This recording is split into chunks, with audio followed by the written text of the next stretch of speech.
I cut all this stuff out. Alrighty, that looks pretty good.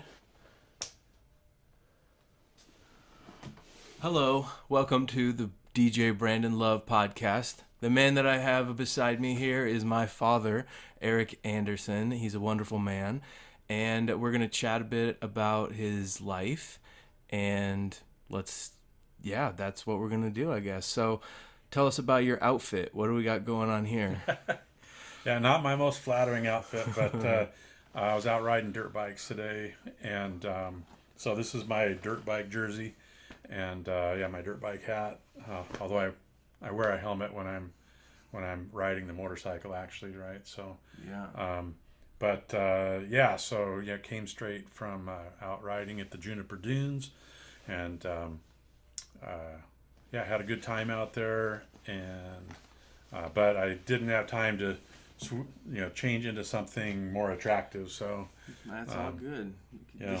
you look like a motorcycle rider. Yeah. Which is perfect. That's good. Yeah, that's what I am. So what's the longest motorcycle trip you've ever taken? Like the longest motorcycle drive? Yeah. So like in a day, or I just mean over... a single trip. Yeah. So I went to Sturgis, South Dakota last year with a couple of buddies, and so that was 1,000 miles. We did it over 3 days on the way out, and then we spent 5 days in and around the Black Hills riding around there, and then we came back a different route.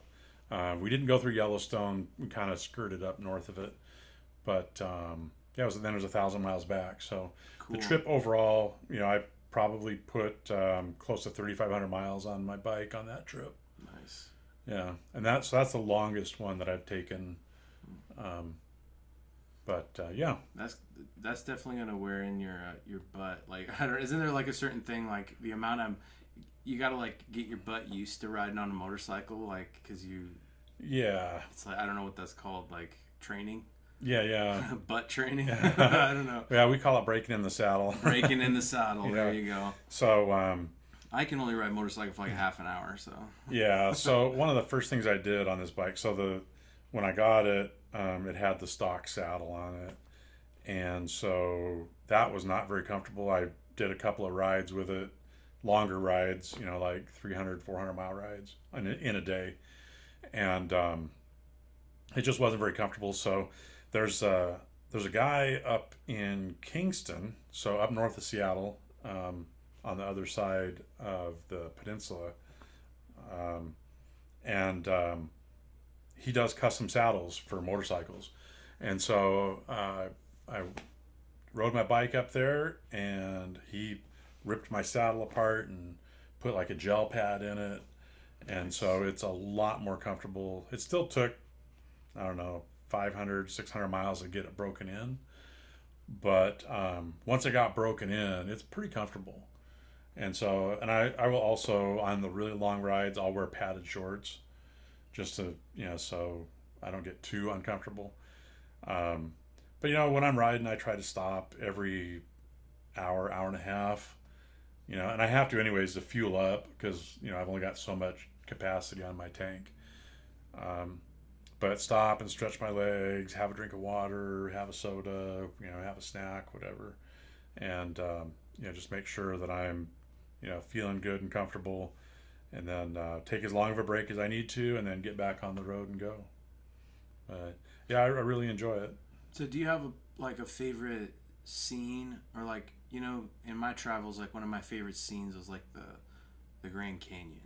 I just love going to the Grand Canyon. What's one of your favorite scenes for riding your motorcycle? Yeah. So I actually have a list. Okay. Yeah. So I have a top 5 list, and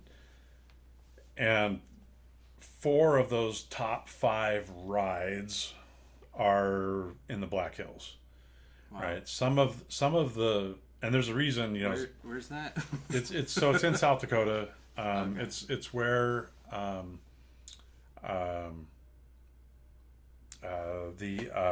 it's where Mount Rushmore is. Oh, nice. Okay, right? Cool. So there's a huge national parks there. They got the Badlands National Park, and then the Black Hills are just kind of, I wouldn't call them mountains, but officially they're probably mountains, right? But they were really famous for the mining, way back, in the early settler days. There was a gold rush in the Black Hills, and they were finding gold in the Black Hills, and so, but it hasn't developed as a population area. But there's some really really neat places to visit in that area, right? And so Sturgis has this massive motorcycle rally. It's the granddaddy of all motorcycle rallies. But the cool thing about Sturgis, so yeah, there's the parties, and there's all the vendors and downtown, and the whole area, the whole region celebrates Bike Week that week. But the rides, the motorcycle rides, the roads that are out there are like some of the most epic in the world. Just absolutely epic.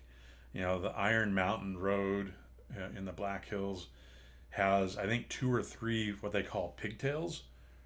So they like loop around over the top of each other. The road loops over itself like 2 or 3 times as it's ascending or descending. Oh, right. Right? Wow. But it's tight curves, right? You can, on a motorcycle, you can only do this at like 5 or 10 miles an hour, right? And cars sometimes go up those roads too. But then there's like really narrow passages, like through rocks that you ride through. Yeah, and so a number of my favorite rides were there. Coming back from Sturgis, we rode the St. Joseph Scenic Byway, which is kind of the entryway through Wyoming into Yellowstone on the east side. We didn't go all the way into Yellowstone, but that was just absolutely gorgeous, just like epic scenic views.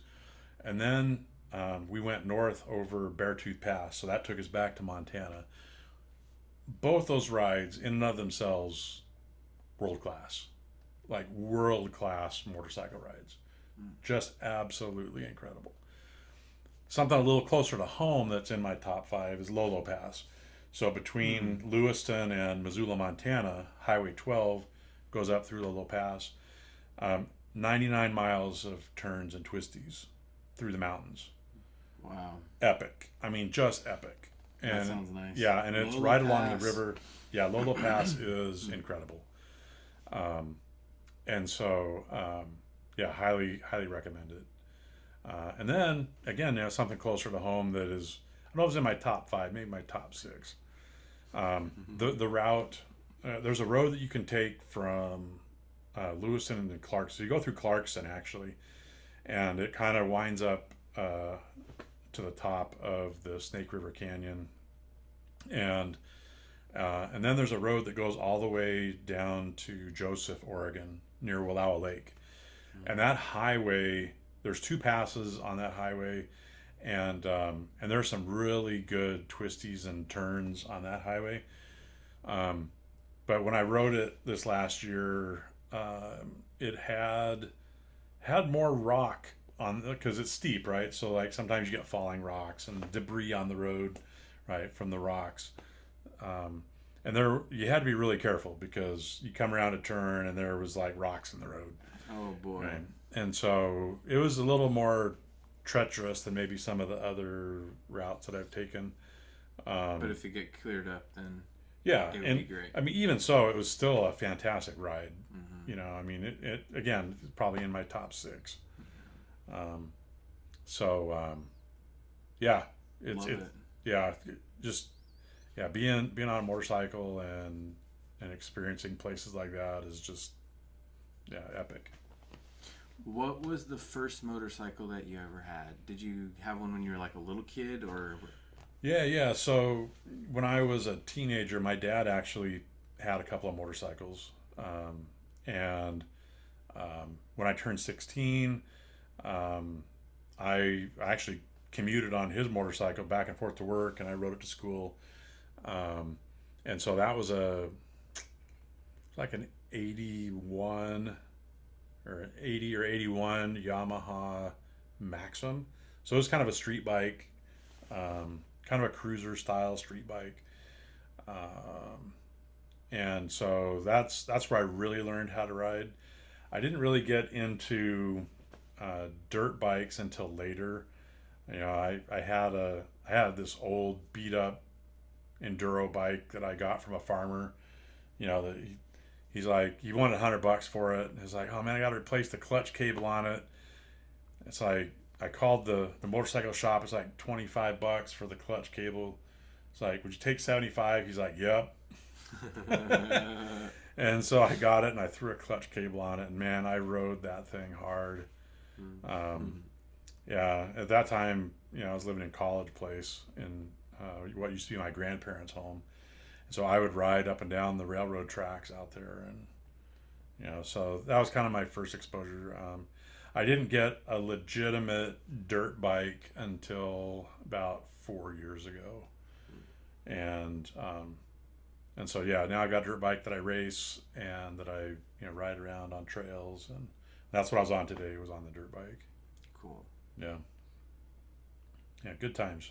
Do you do jumps and like, because at Juniper Dunes there's like a lot of kind of, it's like a lot of sand riding, but There is, and there's trails, and a a lot of people go out there on side by sides. yeah, So a lot of it is two track. It's not single track. It's and the so many whoops, right? So whoops are like these whoopie doos.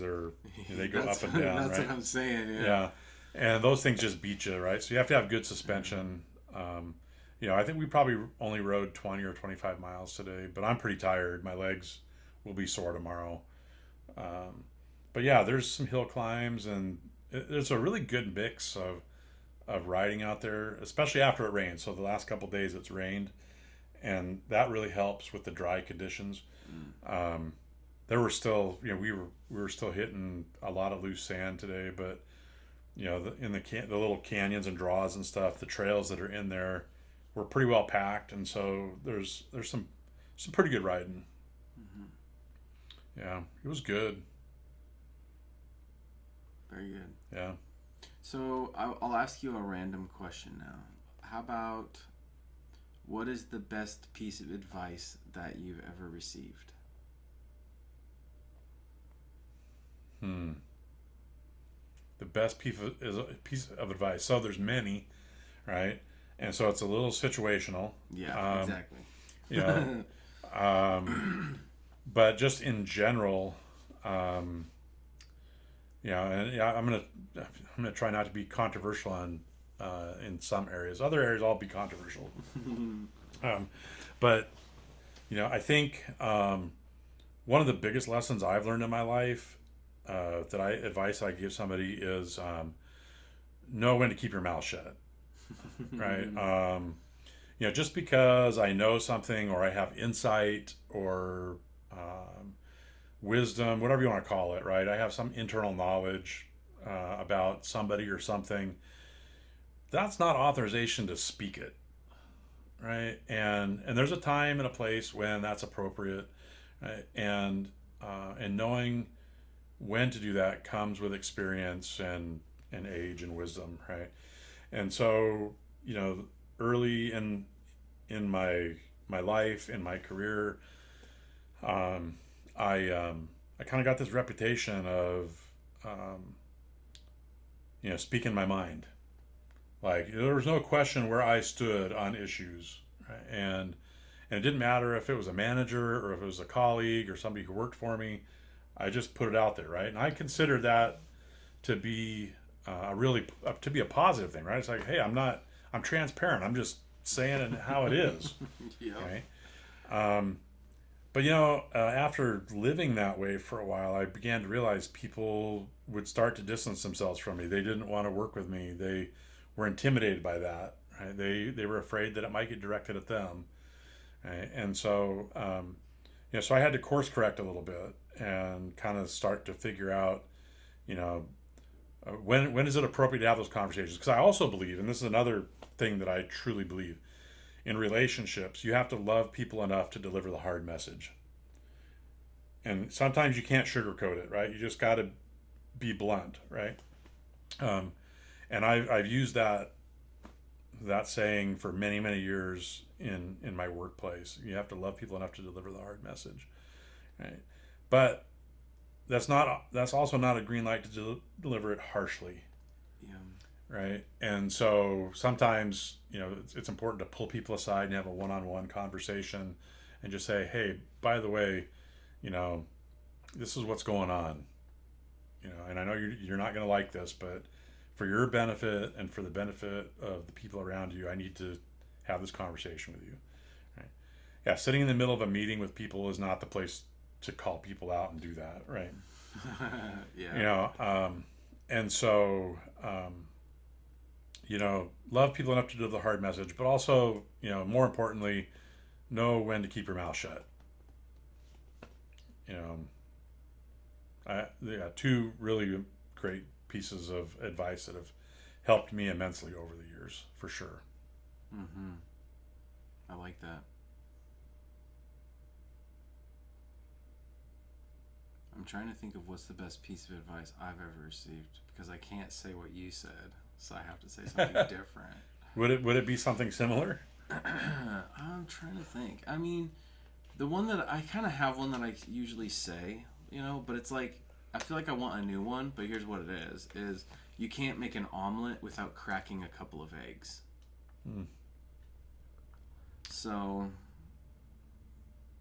I'm ready for a new one. But that's like my go-to, which is kind of it's basically because of my personal reservations. I tend to be more reserved as a person, and I like the idea of cracking some eggs because to me that's how it often feels, like no one ever wants to move. No one ever wants to do anything. And so you got to crack some eggs. Like, all right, people like it. Right. Get moving or whatever it is, and let's add a little urgency to the situation. So I made an omelet for breakfast yesterday morning. Yeah. And I went in the refrigerator and I just grabbed a couple of eggs off the top of the egg crate because there was just two sitting up there, right? And I went to crack them to put them in the pan. They were hard boiled. I love it. They didn't crack. I mean, they did crack, but they didn't. So I had to go back to the refrigerator and get eggs that weren't hard boiled. Oh my gosh. I had someone recently, this gay guy that was hitting on me asked me if I like eggs. And I was like, get the fuck out of here. What's that all about? Do you like eggs? No, he's being sexual. Like, huevos is like also means like you're gotcha. nuts. Yeah. So he's asking me if I was gay, and I was like, no, I don't like eggs. Sorry. I like deviled eggs. Deviled eggs is the only kind of eggs I really like. That's not true. All eggs are great. Yeah. Well, I wanted to do my little game with you, but I don't know my fan. Let me go grab my fanny pack. I want to play my little card game with you. Okay. Yeah. I just need to remember where I put my fanny pack.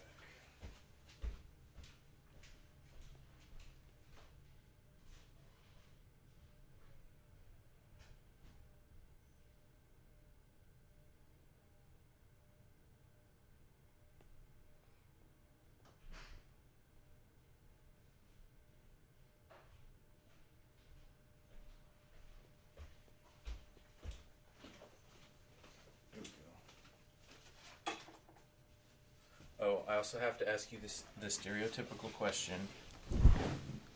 All right. What is your spirit animal?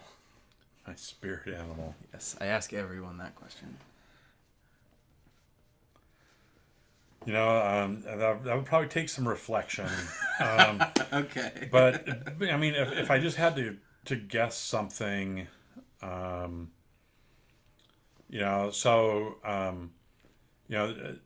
so I've really kind of embraced my Viking heritage, my Northern European heritage, right? And so, things like bears are really really interesting. I'm not really a fan of wolves. I like scorpions, right? But I just don't know if I've got that stinger.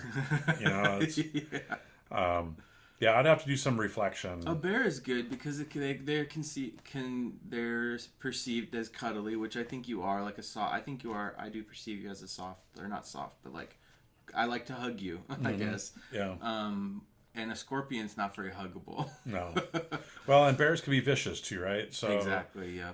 And so I've been telling my stepdaughter this, right? It's like, because she's, in that middle school age, and the boys are starting to pay attention, right? And so I've just, made sure to let her know, right? It's like, yeah, I'm a cuddly teddy bear, right? But I can also destroy someone if I have to, Mm-hmm.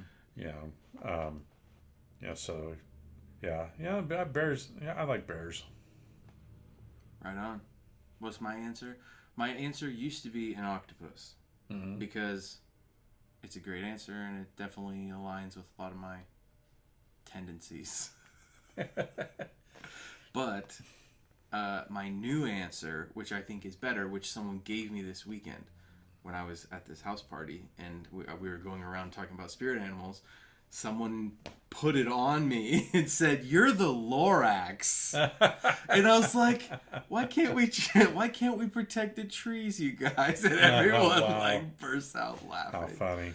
So I don't think I really care that much. I mean, but I do kind of care about trees. Like, it's really crazy how every year they get a ring, and you can tell how old they are, and it's kind of sad. Like, if you have a tree that's 100 years old and you chop it down and now it's dead and it's laying there rotting, it's like kind of sad. Oh. But It's really true. I think of trees, like with the rings like you're talking about and how big they get. Like some of the redwood trees, in fact, down in the Sturgis area in the Black Hills, there's a place called Devil's Tower. It's like this rock formation that just is massive, and it comes up and it's like flat on the top, right? And it's like it looks like a tree stump. oh wow. It looks like a massive tree stump. Oh, I think I've seen that, but it's like super duper big. Yeah, Right? and like Paul Bunyan would have had to chop that thing down, Yeah. right? But I mean, yeah, in the redwood forest, they've got the redwoods, the sequoias that are just ginormous that have been there forever. Just and similar to that, like I think about it. So when I've been fishing before, I've caught sturgeon, right? And those things are just dinosaurs, right? Those fish are like, I caught one that was almost like 18 feet long, right? And I didn't have him on the line for very long. Right? As soon as he got up kind of by the boat, he just like flicked his head and the line broke and he was gone. Oh wow. Right? But he was ginormous. He was every bit as long as the boat. 18 feet long. Yeah, Fish. I think it was a 20-foot boat, and he was almost as long as a boat. That's ridiculous. And it's like that fish is probably 200 years old. Yeah. Right. Yeah, and if there's any biologists that are watching this, maybe I just pulled that out of the air. Like I don't know how old an 18-foot fish is. I think he's probably closer to 2,000 years old. Could be, right? And I'm never wrong. But so. yeah, if you want to fact check me, just Google it. Love it. Okay, all right, here we go. Pick a card, any card. Is this like that one game? What's it called? It's like an icebreaker game. But it's... Where like they like give you scenarios and you have to come up with something. I don't remember what it's called. It's an icebreaker game. All right. So we both have to answer the question. What's my favorite type of music? Oh, that's easy. My favorite type of music is good music. I'm a pretty big fan of Kinda Spicy. He's got some good stuff. So I've been asked this a number of times before. I use Spotify, and I've got just a massive set of playlists. Really diverse collection of music, things that appeal to me. Having been a musician in my life, I appreciate everything from classical music. I love Mozart and Bach, right? The old classical stuff, classic rock, country and western, especially outlaw country. Hank Jr. and Waylon Jennings, and All My Rowdy Friends Are Coming Over. Yeah, that one's one of my favorite old ones. But also, some electronic stuff. Not a whole lot of electronic stuff, but I've got some electronic stuff. Even rap. There's some rap that I like. There's some that I really don't like. But I just, when I find something I like, I just add it to my queue, and I just I collect it. If I'm sitting, one time I was sitting in Five Guys, waiting for my burger, and a cool song came on, and it's like, well, that's kind of a cool song, and so I just Shazammed it and added it to my playlist, right? So I've just got Mm-hmm. this massive collection of really unique stuff. I grew up in the 70s and 80s. So I really like the hard rock and the metal the 80s. I love the Scorpions, big Van Halen fan. Love Sammy Hagar, almost everything that he's done, either with Montrose or as the Red Rocker himself. Sammy Hagar, the stuff he did with Van Halen was great. Um, you know, uh, I'm a pretty big Sammy Hagar fan. Um, so love Alice in Chains. So if going to the '90s, you know, um, some of the grunge stuff didn't it didn't necessarily. I didn't think it was the greatest stuff, but like I listen to Collective Soul, but like I just feel like their stuff just got too repetitive. It was the same guitar lick, and it's like, okay, well that's her signature, but like I'm tired of listening to that. But Mm-hmm. Alice in Chains, I really love their stuff. I really got hooked on them um, when I think the Dirt album came out, um, and then they did their Unplugged album, which in my opinion is like one of the best live recordings of all time. I've probably listened to that 100 times from start to finish. Wow. I finally got to see them live. I never got to see them live with Lane Staley, which I really regret. Um, but I did get to see him live this last year. I got to see Dream Theater live. That was good. Um, Devin Townsend was fantastic. But Alice in Chains, it was just the replacement singer they got for Lane Staley is doing a great job. I mean, he doesn't sound just like, he's not exactly like Lane, and you can't replace Lane Staley, right? But they did a good job, and it was a great concert. I went to that with my longtime friend Pat Webb, and yeah, Pat and I have been friends since literally we could walk. Mm-hmm. We grew up across the street from each other, and so yeah. In fact, we just went to a concert here about 3 weeks ago. We went to see Yngwie Malmsteen, of all places, in the Dalles, right? And yeah, and so for those of you listening who don't know who Yngwie Malmsteen is, this guy, pretty big European influence in the '80s metal scene, but think melodic metal, right? So he was all about sweet picking and arpeggios, and just a lot of notes. There's more notes in Yeah. Ingwe Baumstein than in a phone book. Yeah, he just he's a maestro on the guitar, right? And so this is somebody that I never thought I'd get to see. Pat didn't ever think he was going to get to see him live because the guy's getting old, And so we went to the Dalles, and I'm not kidding. I was embarrassed for how many people showed up for this. I mean, including the crew and the bar staff who were working the event. If there was 100 people there, that's probably being generous. I caught 5 picks. Like, it was like, everybody was just giving him away. It's like, it's, I got a pick. He's like, do you got one? Do you got one? So everybody got a pick. We got one. Yeah. And, he played for almost 2 hours, which was really nice. It was a small venue to begin with, right? But I really expected that venue to be packed, and it wasn't. And so, Pat and I were talking to each other over dinner, and it was like, because in the Granada Theater, sometimes in the events they do, you can get a dinner package like in a booth. So Pat had bought this VIP package. Right? He's like, give me all the options. options. Because he's never going to get to see him again, right? And he's been, he's loved this guy. He's been so influential for him since he was, a teenager. So yeah, he went all out, and so we're sitting there having dinner, and it's like, I know that they've opened the doors, right? The gates are open, right? This place should be filling up, It's like, it ain't filling up. And it's like, this could go one of two ways. Like, he could be like, I'm out of here, or like, come out, maybe play a couple songs and be like, I'm gone. Or he's going to give us the show of our lives. And it turned out it was the latter. He played for almost 2 hours, and um, he put on a really great show. We were so close to the stage, we could see his set lists that were taped on the floor. Yeah. Right? He played everything but the very, very last song on the second set list. Played everything. Right. And so it was pretty cool.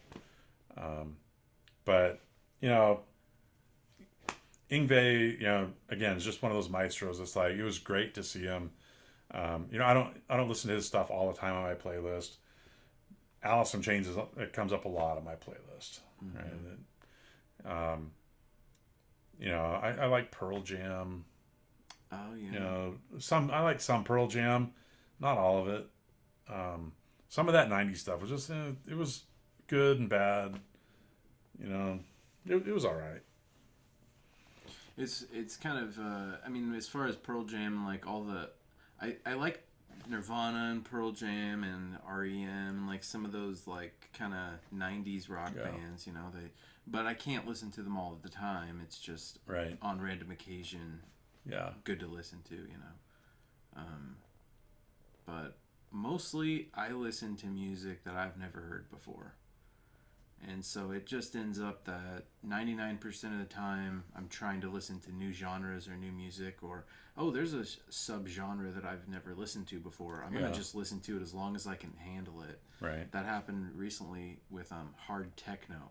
I've never listened to hard techno. It seems kind of unlistenable to me in general. But I was like, you know what? I'm driving home from Seattle, and I need music to keep me awake. I'll try some hard techno on, like, see how that. I hate it. I don't like it at all. I gave it the honest college try for about an hour. I listened to it, and it hyped me up, but the sounds were not pleasant to me. There's just nothing redeeming for me to be able to call it music. It was just. Right. So. Well, that's the cool thing about music, right? Is that there's almost something for everybody out there. Yep. And some people kind of have a niche space that's their thing, and like I don't listen to death metal, like speed metal. It's like I just like my stuff more melodic than that. Mm-hmm. And so it's I'm kind of the same, right?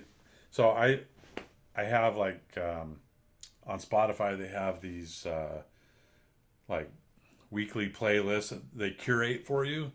So they make these lists, right? And I'll go through those and I'll look for stuff that I haven't liked yet or that I haven't added, and I'll listen to that stuff before I listen to the stuff that I know that I've listened to or is already in playlists.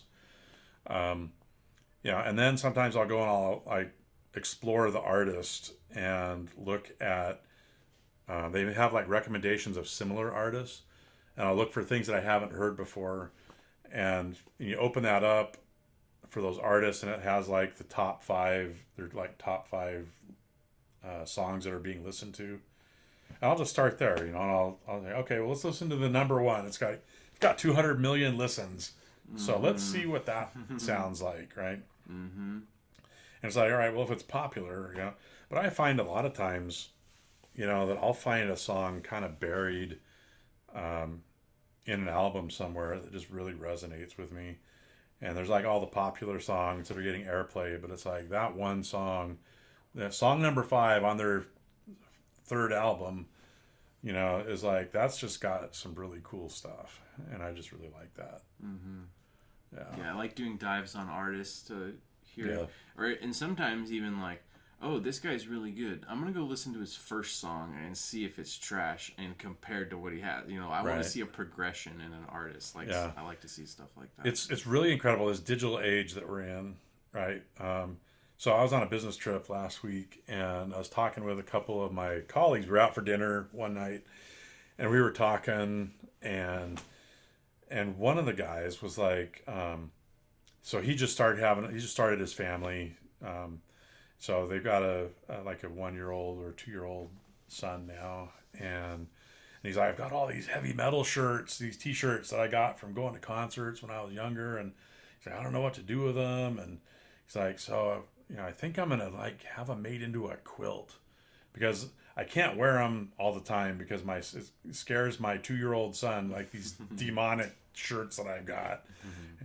And so we got to talking, and and it turns out that he kind of started listening to more heavy metal kind of stuff with Christian music, right? And I said, well, I can tell you're a 90s Christian music listener, because in the 80s it sucked. Yeah. And then the other guy, there's 3 of us, right? The other guy, who's he's about a little bit older than me. He's like, you mean like Petra? And I was like, exactly, like Petra. That's one of my favorite songs. Yeah, he's like, man, they were really good. I was like, well, back then that's all there was, right? It's like Christian music in the early 80s just sucked. It was, and that was the dawn of Amy Grant, and it's like, and I during that time in my life, I was trying to explore kind of this Christian music scene, and it really sucked, honestly. And even into the late 80s, things started to pick up kind of in the late 80s. And then in the 90s, things got a little bit better with Christian music. But yeah, so what's really cool about this digital age and with Spotify, one of the first heavy metal albums that I listened to, it was on a cassette tape. And I don't remember if it was yours or if it was maybe my sister Gretchen had it. But it was a band called Die Happy. And they had like a Walmart happy face was their, and I think Walmart maybe stole it from them. Oh, wow. Had this like happy face on it, as their logo. And it was Die Happy Volume 2. They had Volume 1 and Volume 2. And I remember listening to that in my vehicle, in my car, we put it in the cassette deck and listening to it. It's like, oh, this is great. And they had bass. It's like, because a lot of the rock in the 80s they had bass, but like they would like dial it down, right? It's like, and then one of the things in the 90s, it was brought bass back, which was cool. But yeah, Die Happy. And I found it on my phone. The album is on Spotify. Oh, wow. So I actually got to listen to it. It's like, oh man, I'm going to listen to that thing, because yeah, all those tapes and everything, those things are long gone. Mm-hmm. Yeah, it doesn't sound familiar, so yeah. But yeah, I love the music discovery, and I have friends that we like send each other songs, like, check this one out, check this one out, check this one out, so. Well, I think so I haven't got into like the social networking part of Spotify. Me neither. These are just like real friends, not. I recently discovered. So I was on a Facebook group for motorcycle riders, and somebody asked, please post your favorite riding playlist. Yeah, and I have a playlist called For the Road. Right. So yeah, when I put earbuds in, I get on the bike and I go for a ride, I'll queue up the For the Road playlist. So I just shared it, right? I went out and looked. It's got like, I don't know, like 40 people that have like subscribed to it. Let's go. Yeah. So it's like, all right. Well, that's more than me. I don't have any playlists that are I have like 100 followers though. Well, yeah, it's like there must be a way to like, leverage that. But like, I don't know. What I'll do, I have too many uncultured playlists. I have so many playlists that I make for specific events. So this event gets a playlist, this event gets a playlist, this event gets a playlist. And it ends up just becoming like, I don't know how many playlists I have, but it's too many. There's a lot. And I don't really revisit them. Can you ever really have too many playlists? I think maybe not. But some of them have one song in them. Like, I'm going to make a playlist based off this one song. And then I'll start, and it's like, never mind. I can't find any other good ones. It's just that one. Yeah. I've done that a couple times, too. Yeah.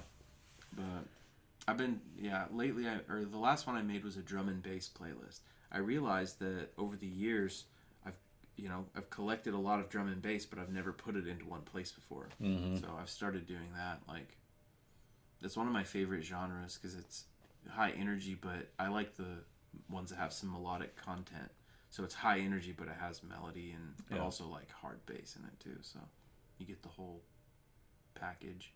It's good for driving or good for staying awake. Yeah. Late into the night. Mm-hmm. Well, the songs I've been making lately have been bass songs. So they've been, I've been working a lot on the subs and making sure that I can actually feel the beat, feel the music. Yeah. Because that's like one of the, if it's loud, people need to be able to hear it. If it's quiet, then people just need to be able to hear it. Right. But if it's loud, people want to feel it. It's really, really interesting. When I was in high school, I was dating a girl who had a brother who was deaf or hearing impaired, right? And so we went to this dance, and he was there, and he was holding a balloon so that he could feel the music with his fingertips, right? And then he would dance, right? He was like holding the balloon for the whole night, right? He just held this balloon so that he could feel the music. It was the coolest thing ever. It's like I'd never even thought that could work, right? Or that would be a way that they could experience that. Vibration is sound. Yeah. Mm-hmm. Yeah. Yep. Yeah. Balloons are cool. popular for that, for events. People hold them. That's great, though. All right, time for a new card. You spread them out for me, and then I'll pick one. I'm gonna go with this one right here. What's your favorite holiday? My favorite holiday is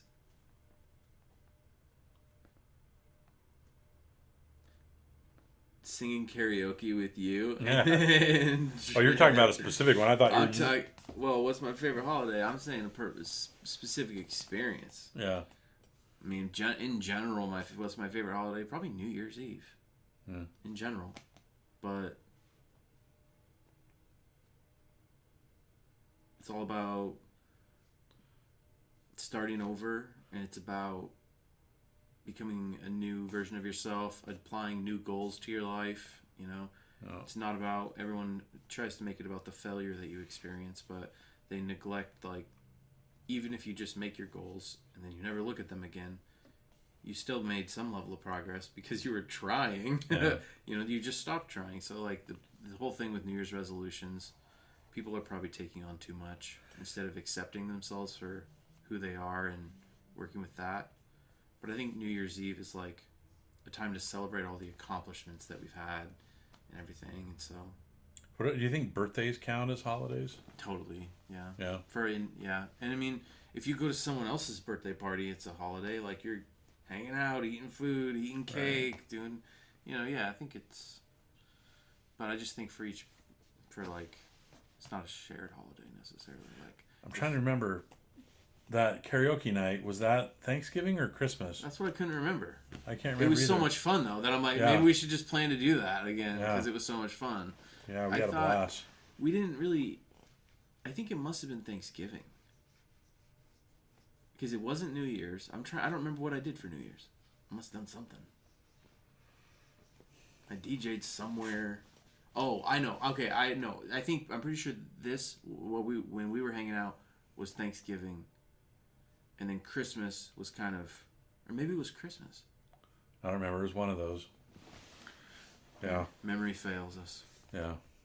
So anyway, that's my favorite holiday memory with you. It's definitely that last one that we had. Mm-hmm. But in general, my favorite holiday is New Year's Eve. What about you? What's your favorites? I really enjoy Christmas.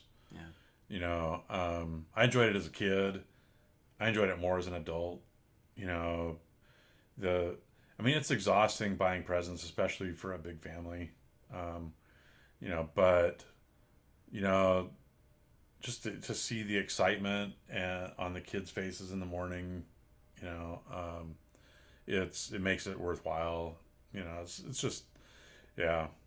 I think that's just part of maturing. At some point you you shift from being a taker to being a giver, and but yeah, I think for that reason, Christmas is, probably my favorite holiday. Yeah. Love it. Yeah. I do love the food around Christmas. Like, there's a lot of things I like, the togetherness, but I think it's like, I just don't like the cold that much. Like, I'm thinking about Christmas and I'm like, but, because New Year's is also cold. It's like, I wish that I think maybe I just need to be in a non-cold atmosphere. Just be somewhere warm. Because I'm thinking, like, I got invited to a staycation. Like, I'm thinking about, like, the next couple months coming up for Christmas. And I'm like, all these things we're talking about, these sound great, but there's something nagging me about this that I'm not a big fan of. What is it? It's the cold. Yeah. It's going to get real cold. I got invited to a staycation in Seattle where basically it's like, we're just going to stay in the place for like 3 days or whatever and hang out. But I'm like, the reason you have staycations is because of how horrible the weather is and you have to stay home. So I'm like, I don't know if I'm going to even be able to get to this place. Right. When it becomes like December and January and things just turn the worst. So I think that's like for human culture, that's why we need to have these grand celebrations during the worst of the weather, because like there's no comparative grand celebration to Christmas or New Year's during the summer. It's kind of like, enjoy your life, you got it good. There is 4th of July. 4th of July. So yeah. So I will say this. Living in West Richland for the 4th of July, West Richland being the last bastion of freedom in the West, right? Yeah. I mean, there are more aerials throughout West Richland than all of the other Tri-Cities combined, right? It is an epic show. It's a show of epic proportions in West Richland. Everybody's in on it. Everybody's in. I mean, households are spending thousands of dollars for these aerials, right? And they go all late into the night, right? They're supposed to stop at like midnight or whatever, but they don't. They just keep going until they're all shot. Don't tell us what to do. Yeah. And like, I mean, I haven't. This year was the first year we bought some little fireworks, the first time in a long time. Hema will get sparklers for the kids or whatever, but it's like, since I moved to West Richland, it's like, I'll just go sit out by the pool and like watch it all around me. It's incredible. It's just fantastic. Mm-hmm. Yeah. Pretty amazing. I agree with you on that. Vibes are pretty good. Pretty good. Super fantastic. Absolutely. Alrighty, so one thing else that I would like to talk about is when you were in your teens, in your young 20s, and you're starting to pick out what did you want to do with your career. Mm-hmm. How did you approach, and how did you find the place where you felt like you were locked in, and it was like, when did you start to feel?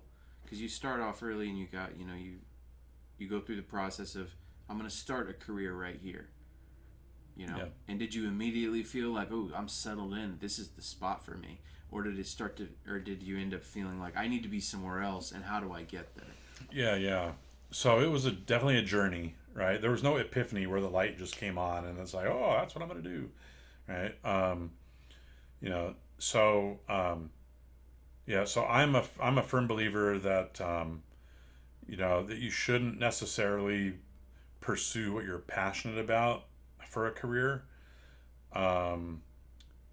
Pursue a career that will provide you with the means to live the lifestyle that you want to live. Right. And so, when I was in junior high school, I had really good math teachers, and I liked math, and I was good at math. Right. And so I always kind of knew that I was going to, do something with math and science, and more math than the science. Right. Because I didn't do well in biology, chemistry, not so great. Right. But math, I did good. And I took basically all the math that you could take in all the way through school, even into college. And so, you know, at first, when I was in high school, I was actually thinking about being a math teacher, right? And so I thought, well, I could be a math teacher. I could teach math. And I had really influential math teachers that were good and I liked, and so I could do this, but, I was a little rambunctious and again, that whole attitude thing that I had, when I was younger, I didn't have, I didn't feel like I had the patience to be a good teacher, especially with the changes in the dynamics of how classrooms are being operated, right? And it's like some smart ass kid is going to mouth off to me, and like I will no longer be a teacher, right? And so I just I really didn't feel like I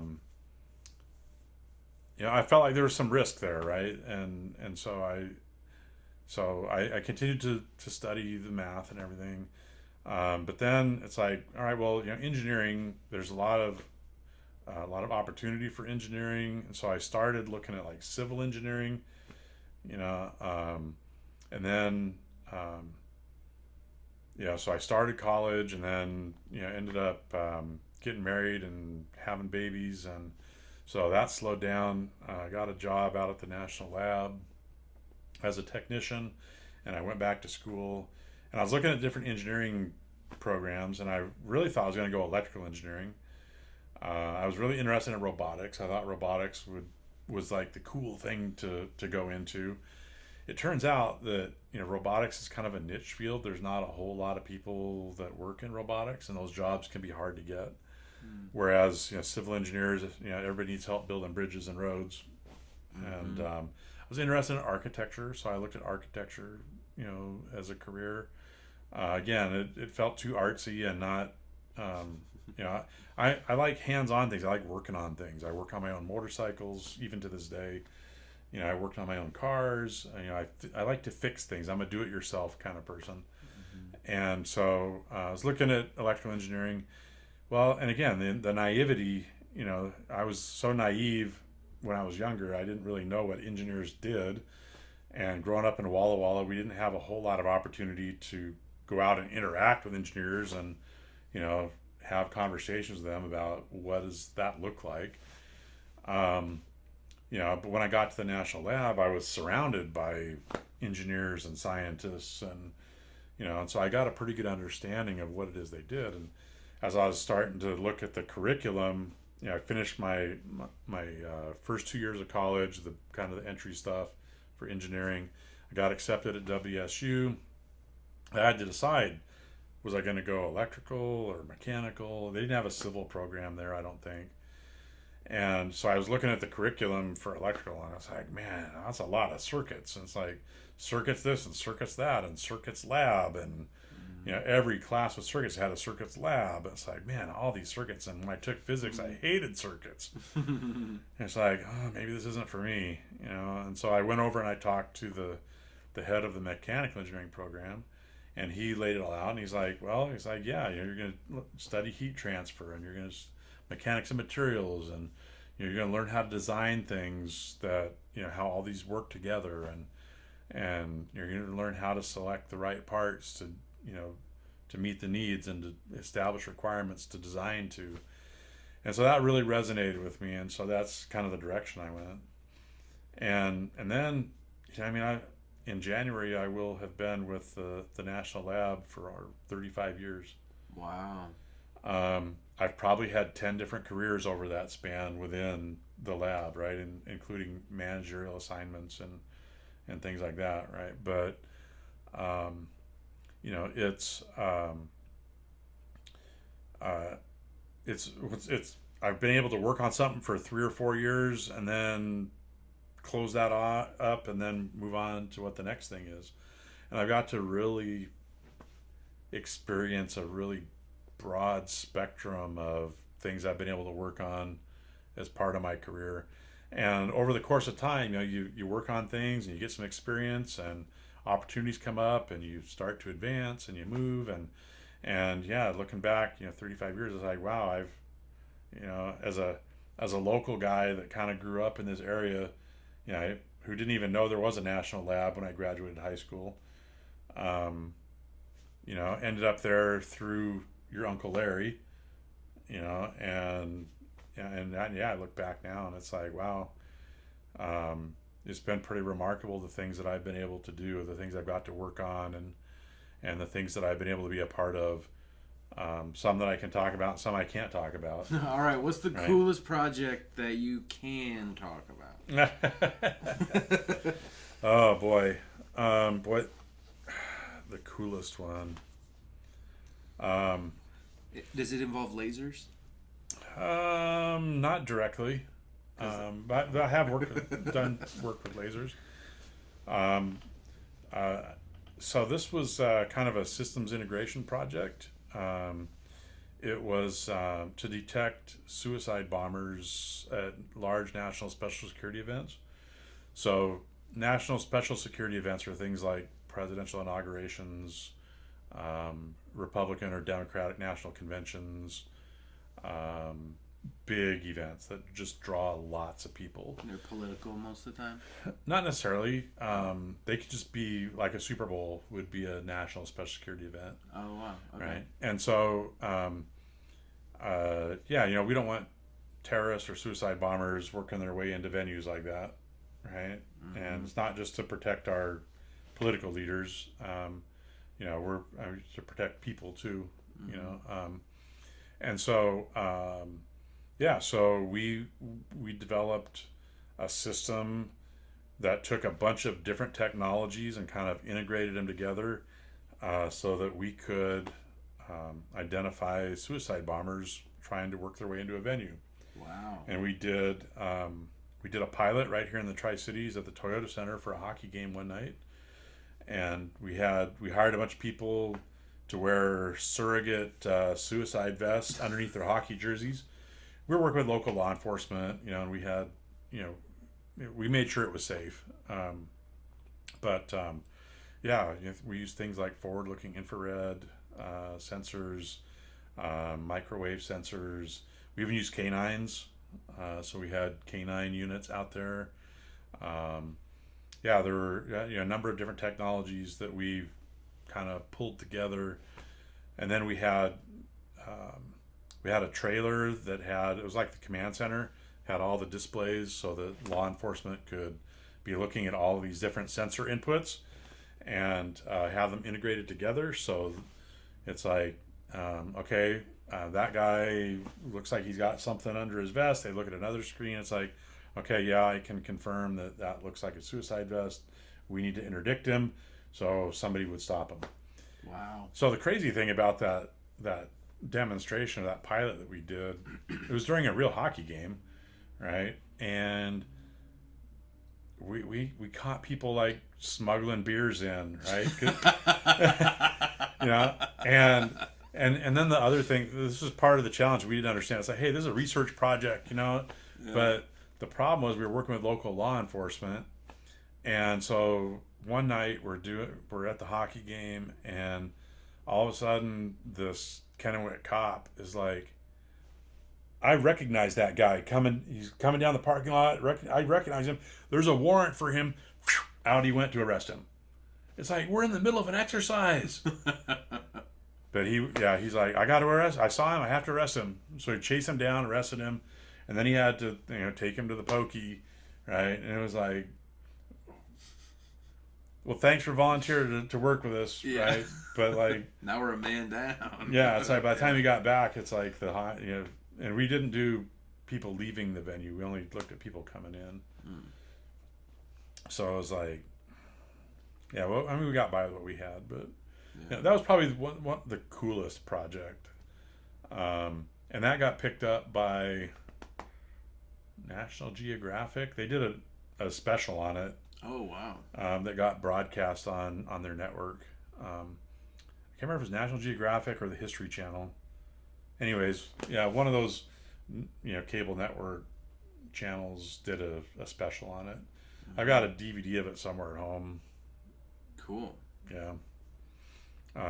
But yeah, I didn't get interviewed for any of it. So when they actually took the footage and everything, I was in elk camp that year, and I think I had a big bull tag for the watershed that year. So it was like I've been waiting too long to get drawn for this tag. I am not missing this, and so I wasn't there when National Geographic. So so I don't actually appear on the film. I don't know, my name might show up as a credit or something, but all my coworkers got filmed and interviewed, and yeah. So that was probably the coolest one. But I working for the lab has been really cool because I've got to work on some really neat stuff, and I've got to travel around the world deploying stuff too, right? And yeah, I never would have expected that as a local guy growing up in Walla Walla, journeyman grocery clerk at Safeway, right? That I would be looking back now, 35 years, and it's like, yeah, I've actually been much closer to Yemen than I ever want to be again, and I was in India and Pakistan. I was in the Middle East when we were hunting for Osama bin Laden, and it was scary, it was frightful, but I got to experience some really, really amazing things that really, ultimately shaped my life, right? When I was in the country of Oman, because we were there for a couple of weeks at a time, right? So we'd end up having a weekend or downtime when we were there, and we got to go to this place called Job's tomb. So Job is a prophet of Judaism, but it turns out that Job is also a prophet of Islam, and so we went into this. They have a mosque built over it now. But we went in to see Job's tomb, and this imam met us at the door, made us take our shoes off. Then he covered us with incense to get all of our evil demons away. And we went into this mosque, and there was a picture on the wall, and he was explaining to us in as good of English as he could speak, which was not very good. But he was trying to explain to us. It was a big tree, right? And he's like, this is like the tree of David or whatever, right? And he's like, so this is the branches of David, right? And this is the branches of Islam, of Israel, or whatever, branches of Israel and Islam. And he's like, so he kind of showed us on this tree, and then he points right in the very center of it with his branch before it peels off. He's like, this is where Job was. And so both of us recognize Job as a prophet of our religion. And it was kind of cool, right? Because that was 3,000 years ago, right? And we're at the tomb of this guy, right? And and this just deep, rich histories from the origins of man. It was really incredible to be able to experience that. It turns out that Job was not a small man, right? So they talk about giants that walked the earth, and so Job was like over 7 feet tall. What? Yeah, he was big, and they literally have a footprint of him. It's like down, kind of they have it like it's like not a well, it's a dry well. It's called a dry well, right? And there's kind of this muddy footprint down on the bottom of it, and they've built like cinder blocks around it to protect it. And then you can look down in there, and 5 feet down in there is this ginormous footprint, like a size 16 or 17 foot. Wow. And it's like, that's Job's footprint. Now, I have to admit, I'm a little skeptical that a footprint of Job survived that long, and it just happens to be where they put the tomb where that he's buried, right? So I have to admit, I'm a little skeptical, right? But nonetheless, to them it's sacred, right? And and it was just really cool to experience it, to be able to see it with my own eyes. So we celebrated Day of the Dead yesterday, and I pulled out the frankincense that I brought home from the Middle East. I still have frankincense. And, I love frankincense. Yeah, frankincense, myrrh. I think I've got one other one too, that I brought home from the Middle East. And so, yeah, it was really important for me to do the Day of the Dead memorial this year. I've never really had a passion for it in the past. It always seemed kind of weird, kind of a Mayan thing, Mexican.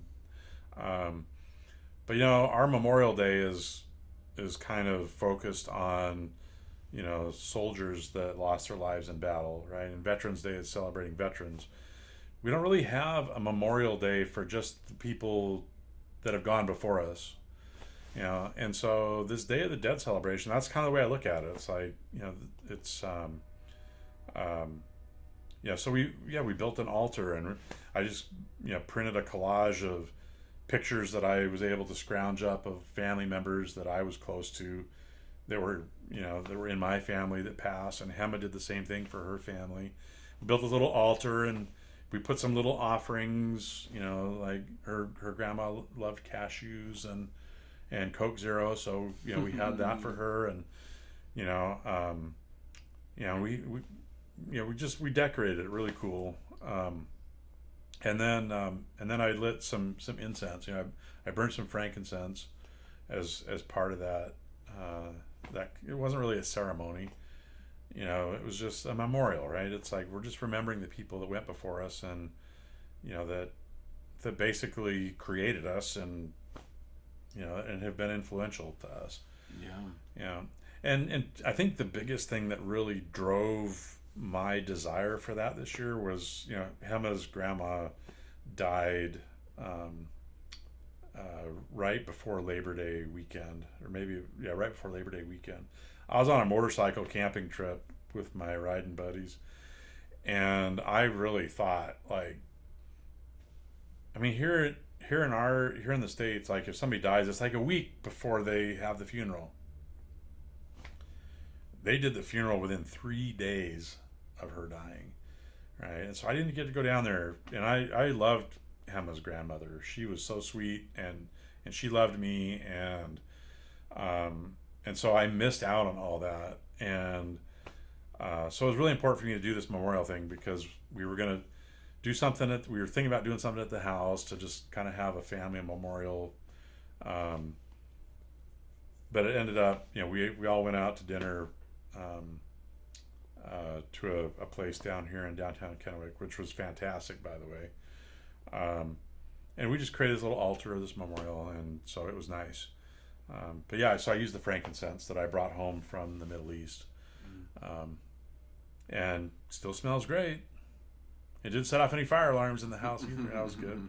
I was afraid it might. But yeah. So that was my first time really celebrating Day of the Dead. I never have. So yeah, that's all news to me, or just that's a very interesting way to think of it. And now I'm starting to think of, like, well, who would I put up there that has passed? I know my grandpa, of course, yep. Grandpa Biaggi, yep. and Grandma Biaggi, but Robin as well, yep. who's also very influential. Mm-hmm. And I had a friend that died recently, but it was like one of those friends, like, I loved him, but I didn't really want to hang out with him that much, so it was kind of like, we're friends, but we're not real friends, right. Like, we're not like, hey, let's hang out right now, or, we never yeah. did anything together. We didn't have much chemistry, I guess. Yeah. But the tough thing is just that, well, he's dead now, so right. And there's a lot of people that a lot of my friends were all grieving him and stuff like that, and so yeah. I just feel a little bit like I could have probably benefited from doing something similar, as just like a connection with that side of things, Yeah, and like, I mean, there was no tears or anything, I mean, it wasn't overly emotional, but it's just kind of neat to recognize, to remember him, right? Mm-hmm. And I lost a really close friend of mine a couple years ago, and he was a really, really close buddy of mine, and he was only 40, I think he's 42, and it was tragic. His wife and son Really miss him. But I've experienced grief before when I've lost loved ones, but the unexpectedness and the him being young, right? Um, the whole thing just really hit me hard. So he was on my collage too. Um, but yeah, I think it's important that we hold on to those memories. Not live in them, right? I mean, we're not going to be stuck there. The altar's coming down. We're not going to keep it up for eternity, right? But just to remember that these were people that we loved, and we miss them, and despite what our beliefs are of the afterlife, maybe they're waiting for us, or maybe they're not, but still, just to recognize, that they were a part of our lives, and we miss them. A memorial, right? We want to remember them. Yeah.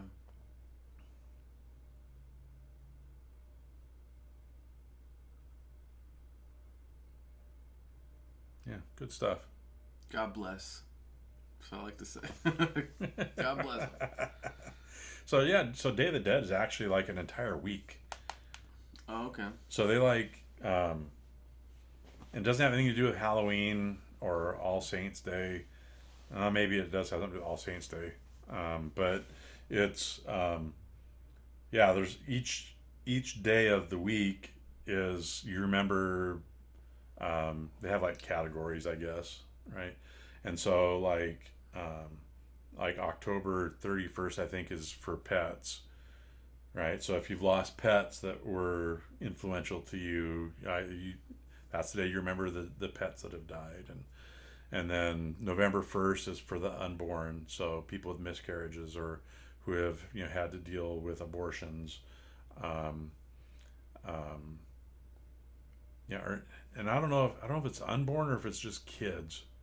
I don't know. I'd have to look and see. But and then November 2nd is for to remember your loved ones, right? But each of those days have a different category, of what to remember, right? And so we didn't do that. We just did the one day. I think that's all right. Yeah. You can always do more if you want to do more. So well, and it's important for me too, right? Because this is a very Mexican thing, right? And Gemma being Latina, and and Alexa, wanting to embrace her Mexican heritage. It's important to. I want the kids to experience that part of their culture, right? Although I will admit, it was much less of a driver for me than really just wanting to have an opportunity to kind of grieve a little bit and remember Gemma's grandma. Yeah. Yep. Well, it's great that you did that. I mean, we have to be conscientious of our grieving or our grief process, and you got self-care. Like you're just taking care of the, of your emotions about it. Yeah. Which I think is great. Yeah, because it really did. It really bothered me that I didn't get to be a part of her funeral. But nobody really expected it was going to go that fast, and I was literally camping in no cell zones, right? And we look back on it and it's, could we done some things differently, maybe, but can't take back what's already done. So this was just a great opportunity for me to, have that opportunity to just be a part of that. Yeah. I'm glad you had that experience. Yeah, it was very good. Yeah, we lit candles and the incense, and what's really so there's all these, you make these little offerings, right? So there's all these like alcohol bottles. It's like Fireball and vodka, and I even had one of my cigars. I purposefully, because this was so important to me, like a month ago, I bought a box of cigars that are that were specific. This box of cigars. Actually, you open the lid, and it had artwork on the inside of it for Day of the Dead. Right. Cool. And so we use that as part of the altar for the decoration. And so, I had an ashtray that we burned the incense in, but I had a cigar up there too as part of my offering. And, I can't say that anybody that I knew actually smoked cigars. I'm sure they probably did at some point. But half the people that died on my side of the family were all cigarette smokers, like chain smokers at some point in their life, right? So I was like, okay, they can appreciate the cigar. Totally. They can appreciate the cigar. Mm-hmm. Dia de la Muerte. I want to go to experience some sort of themed event for it. I don't know. I just feel like there must be events for it. So downtown Kennewick had wasn't a huge event, but they had a stage and music, and they had Mayan dancers. I think they came from Yakima that did traditional dance, and they looked like they were cold because they weren't wearing much. These dudes were in this traditional outfits. And they had an altar set up so people could bring their pictures and put them on the altar and light candles and stuff. And then there were vendors there that were supporting stuff. So we went down and checked that out last night and had a good time. Mexico City has a massive parade, this big parade. Oh, I bet. Right. And so, Hema was talking about maybe wanting to do that someday with her mom and her aunt. Go down to Mexico City and check that out. But yeah, it's, those cultural things I think are really important, especially when it's close to you, right? I don't know if you've participated in any of the Italian cultural things. I know they tried doing something in Walla Walla for a while. I don't know if they still do it or not. But that's something I would never take away from any of my kids that have that Italian heritage, right? I drink wine sometimes. Yeah. And I eat spaghetti sometimes. And you like spaghetti. Lasagna is a little better, but yeah. And for me, it's I just really enjoy the whole Viking thing, right? I have an adventurous spirit. I like to go on adventures, and I've always liked adventure.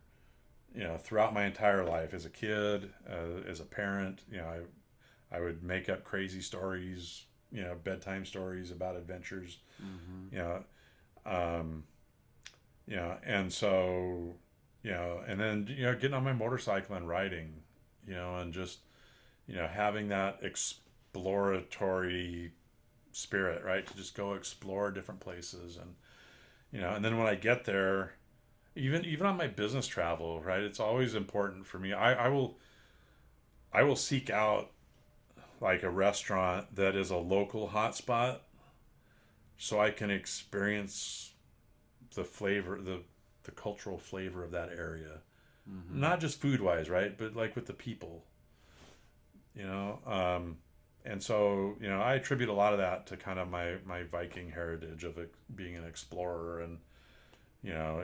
Going and experiencing these different things.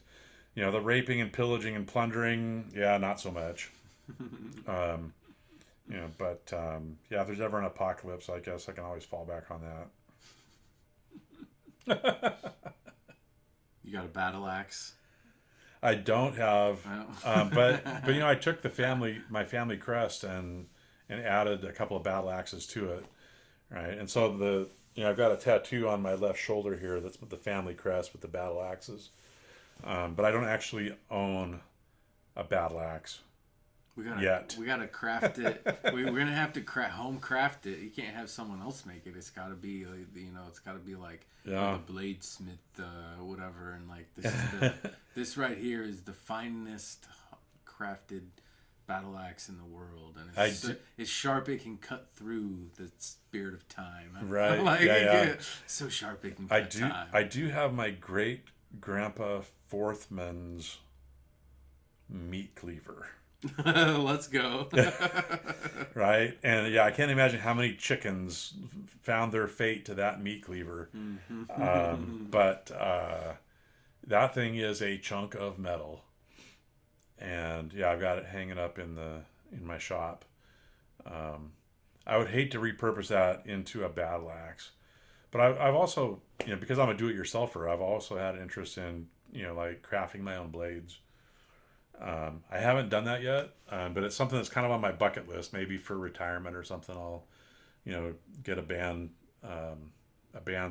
and a belt sander, and I want to make some knives.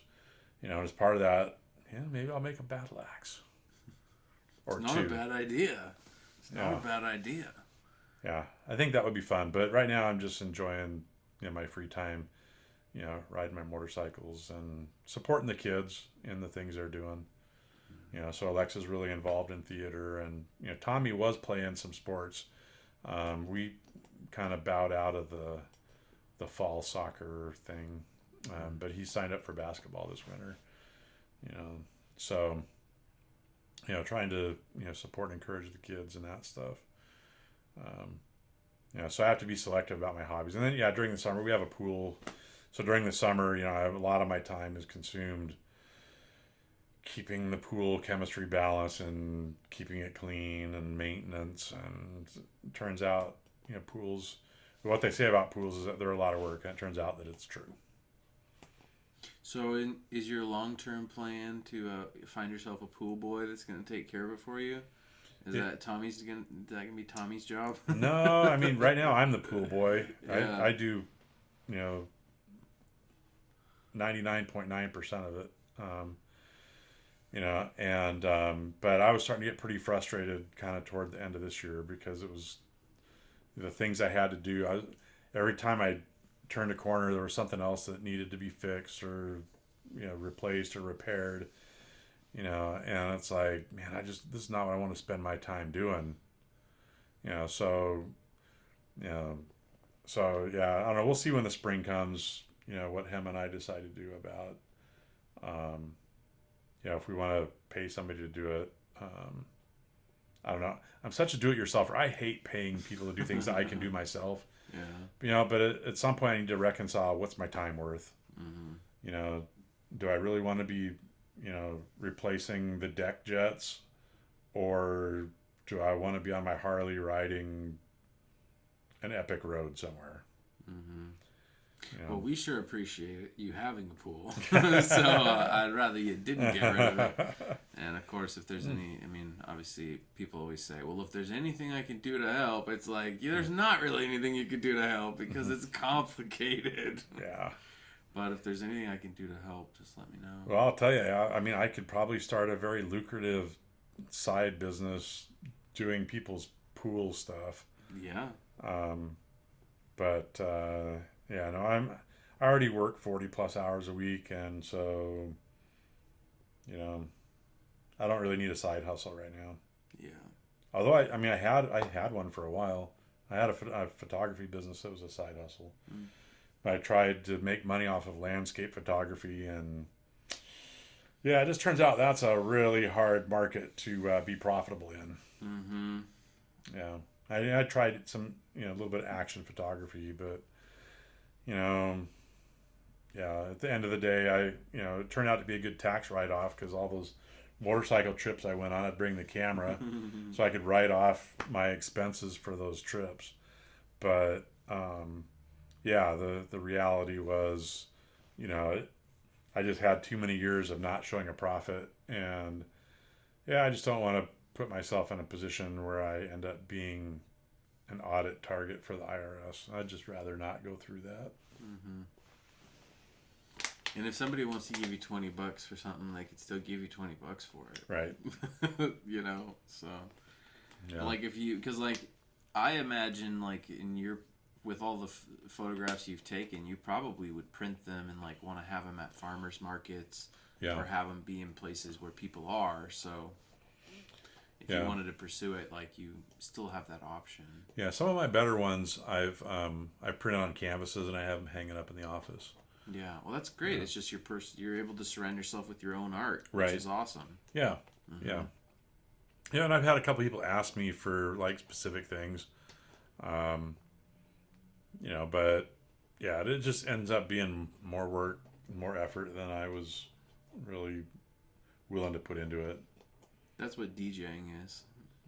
Oh, I can imagine. It's a lot more work than what you get paid for. Yeah. Come to find out.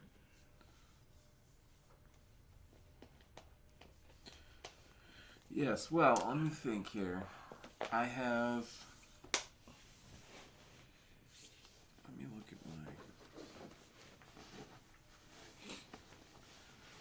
I have more questions. Let me draw another card.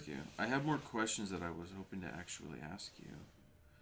But yeah, drawing a card is... If I was a vegetable, which one would I be? And why? Yeah. If I was a vegetable.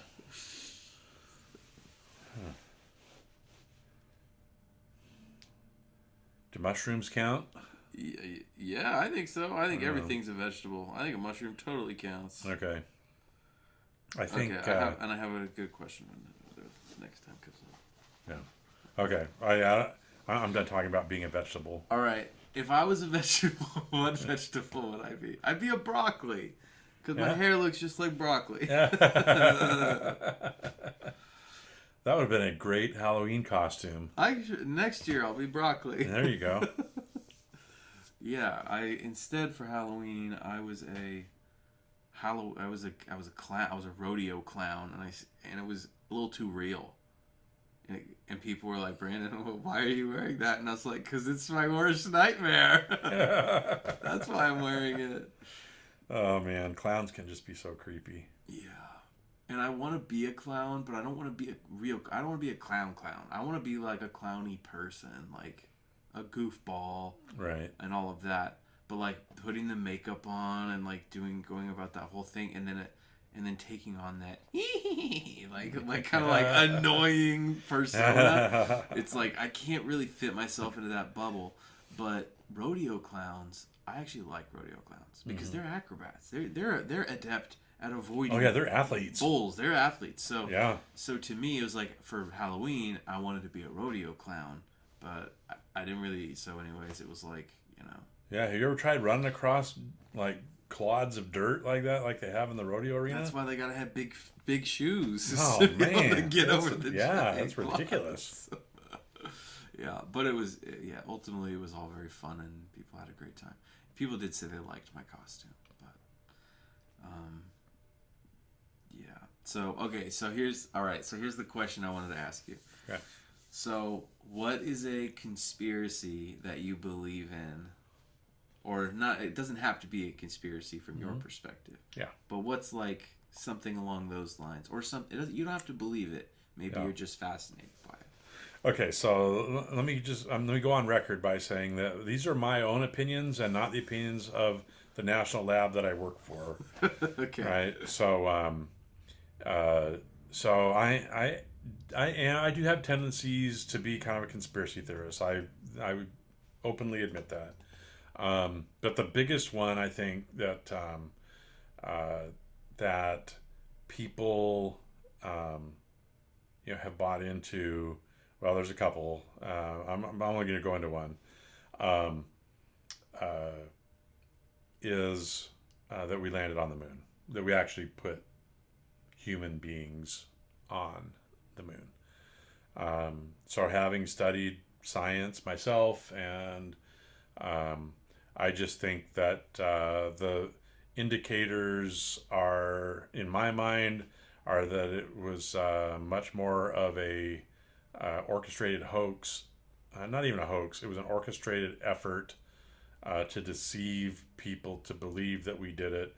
I really don't believe we actually ever got outside of the Earth's atmosphere with human beings. The technology in this phone,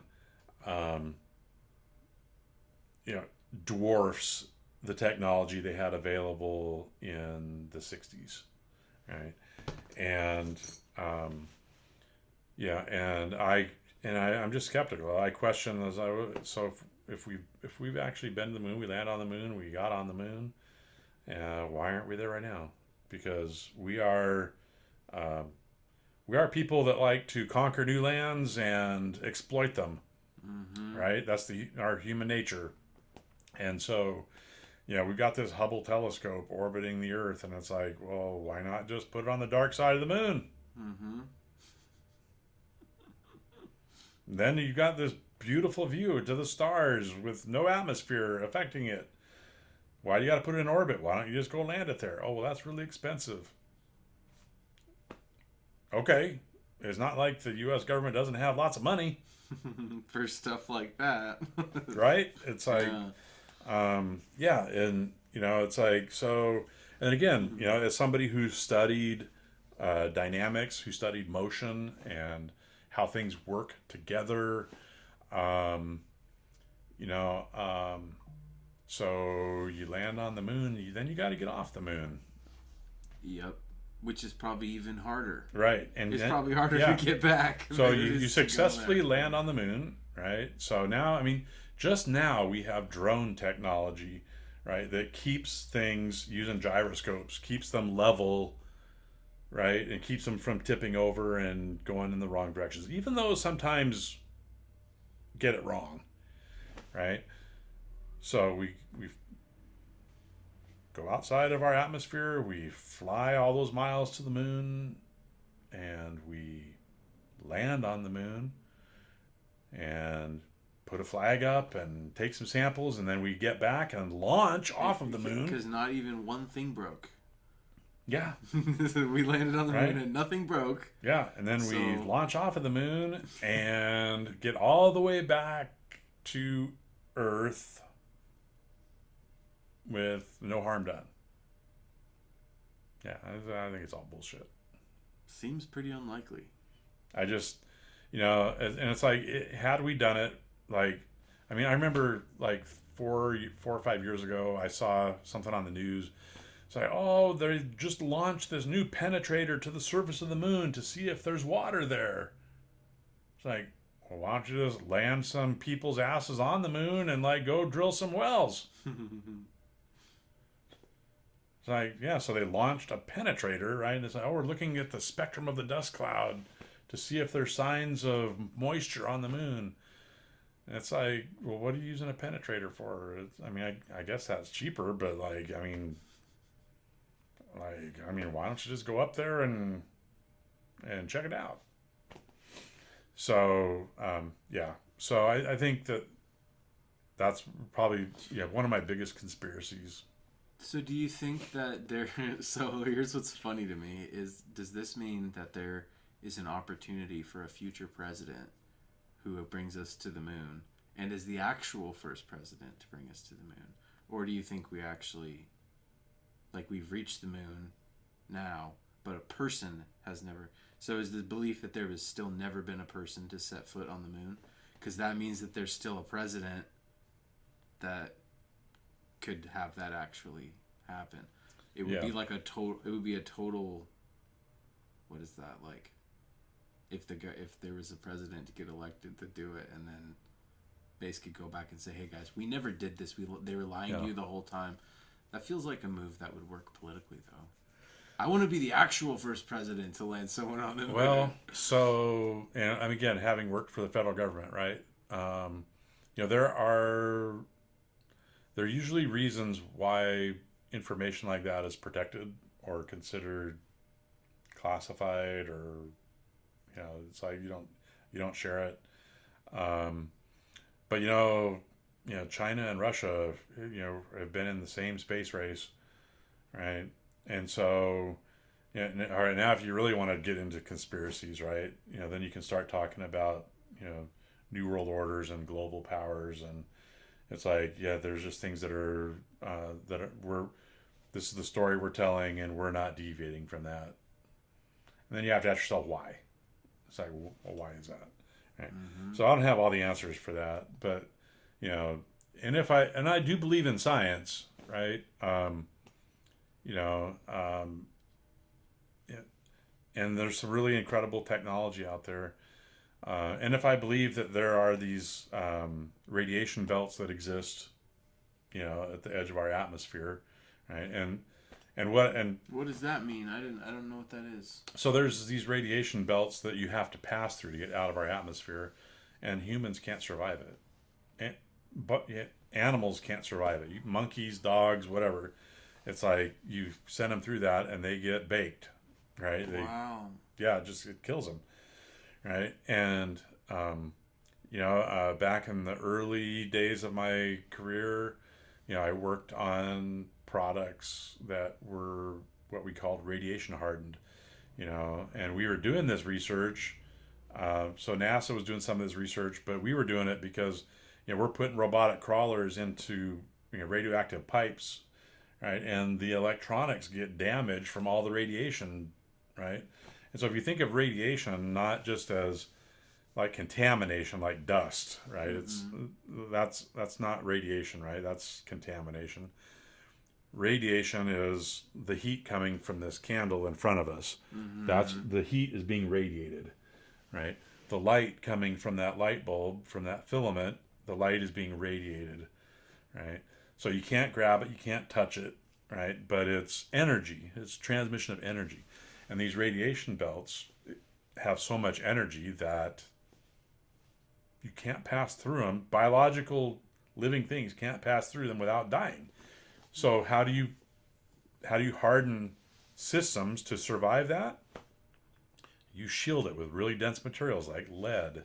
Well, guess what? Lead's heavy. And it's uranium, or it's old uranium, basically, right? Yeah. So the only thing that shields it is it's an old, whatever. That's yeah, so it's like, all right, well, we're going to take this spacecraft made out of aluminum and we're going to send these astronauts up through the radiation belts all the way to the moon and back through the radiation belts to come back with no shielding. Or if they put shielding in, well, that makes your craft really, really heavy. Mm-hmm. So how do you accommodate the additional weight with the fuel that you would need to burn to get there and back? And I'm just thinking, like, we need a slingshot, because if it's super heavy, we just kind of go and throw it, and it'll be so heavy that it'll just keep on going. Well, so there's some theories about that too. Yeah. I played a video game called Mass Effect, which is a futuristic style sci-fi game, and we all of a sudden discover that there's aliens, right? Because we start traveling within our own solar system mm-hmm. on a regular, right? Well, then we discover that these aliens have left behind. We don't know the background of it, but there's these incredible things that will transport you from one galaxy to another, right? So mm-hmm. we've all of a sudden discovered there's this, transportation system put in place by some other alien race, and we don't understand. So part of the game is like navigating and trying to figure out what's going on. How come we can go all around and do all this? And what ends up happening is the creatures that designed those are called Reapers. Reapers come and they harvest all DNA every 100,000 years or whatever mm-hmm. it is. Every long span of time, the Reapers come, and their job is to eradicate all and harvest all DNA that exists in the planet at the time, and then they will create new creatures that are improved versions of whatever there was, and then they leave again. And then the civilization does the best they can, and then they come back and eliminate everything again. And so it's this wild story. That could be true. Exactly. That's what's so wild about it, is that it totally starts over the whole history. Everything gets eliminated, and then it starts over. It's like, oh my God. And so what happens in the game, at the end, there's 3 outcomes. One outcome is you destroy the Reapers, right? But what that does is it also destroys all of life.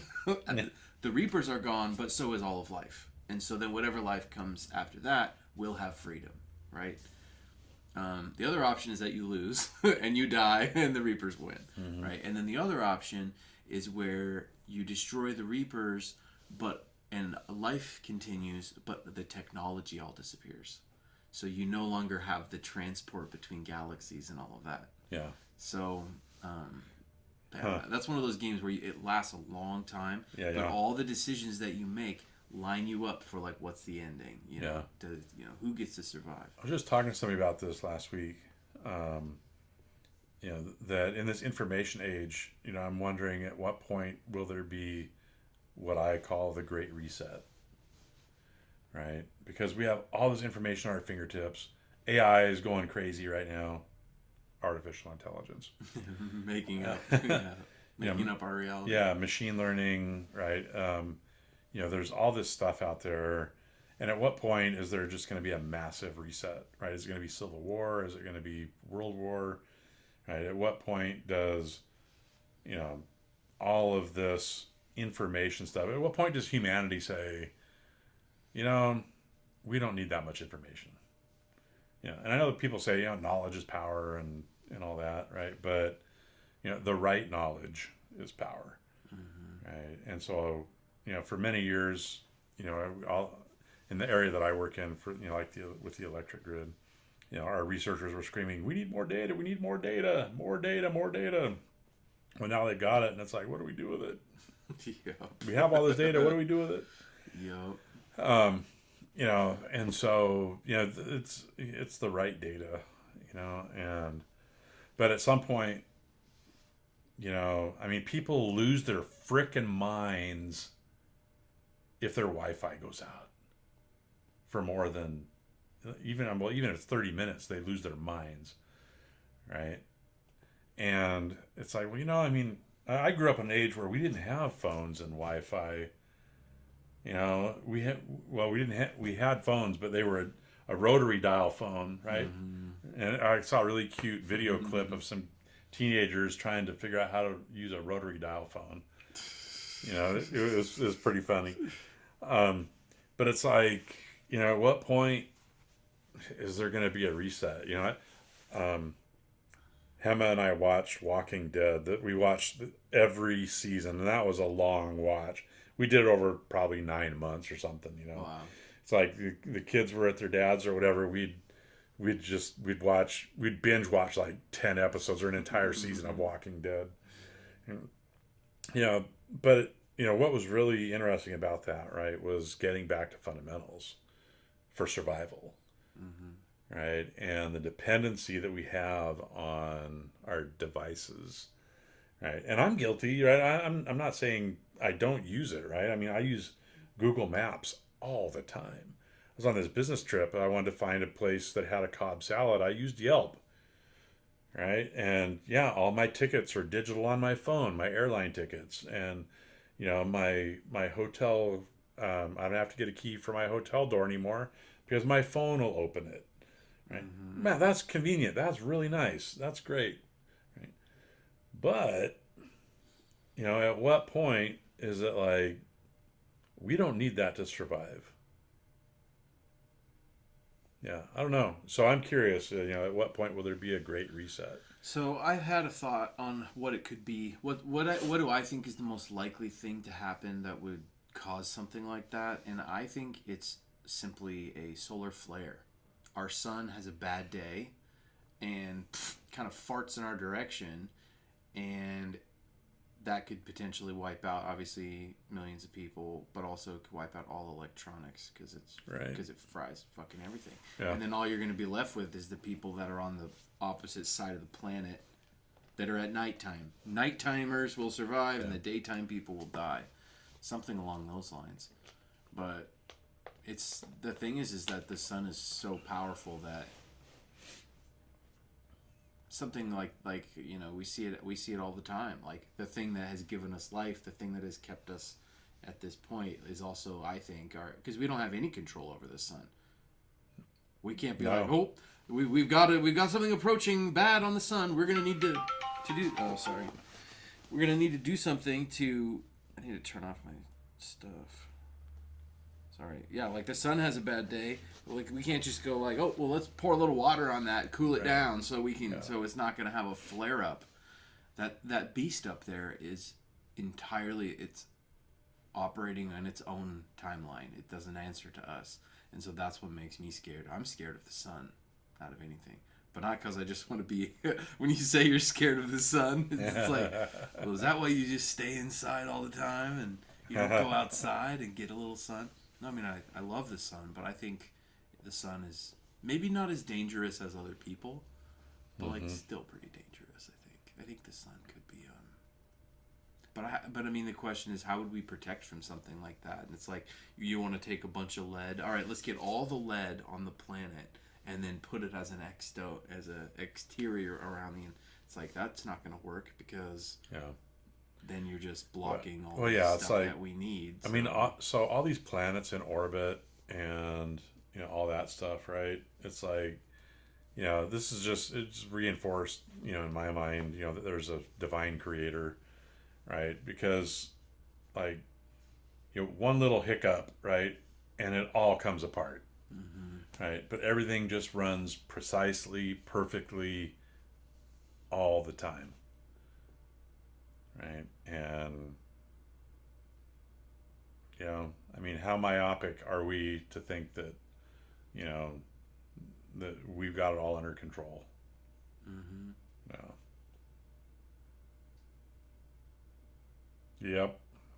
So is there anything that is anti-radiation? Like, is radiation anti-radiation? Like, what can push? It's kind of like, if you have radiation and you have something up against it, that will block it, right? But what's something that, like, pushes back against it? Is there, like, is there anti-radiation? Well, so you're getting into astrophysics a little bit here, which is not really my specialty, but, things like black holes will absorb or suck in radiation, right? Wow. I think, right? Again, it's not my area, but radiation is just energy, right? So, antimatter or what do you have that absorbs energy? I mean, it's for every, this is a Newtonian law, right? For every action, there's equal and opposite reaction, right? And so, energy just is, right? So, like we talked about lights, this is radiating light. Well, is it really radiating light, or is it sucking dark?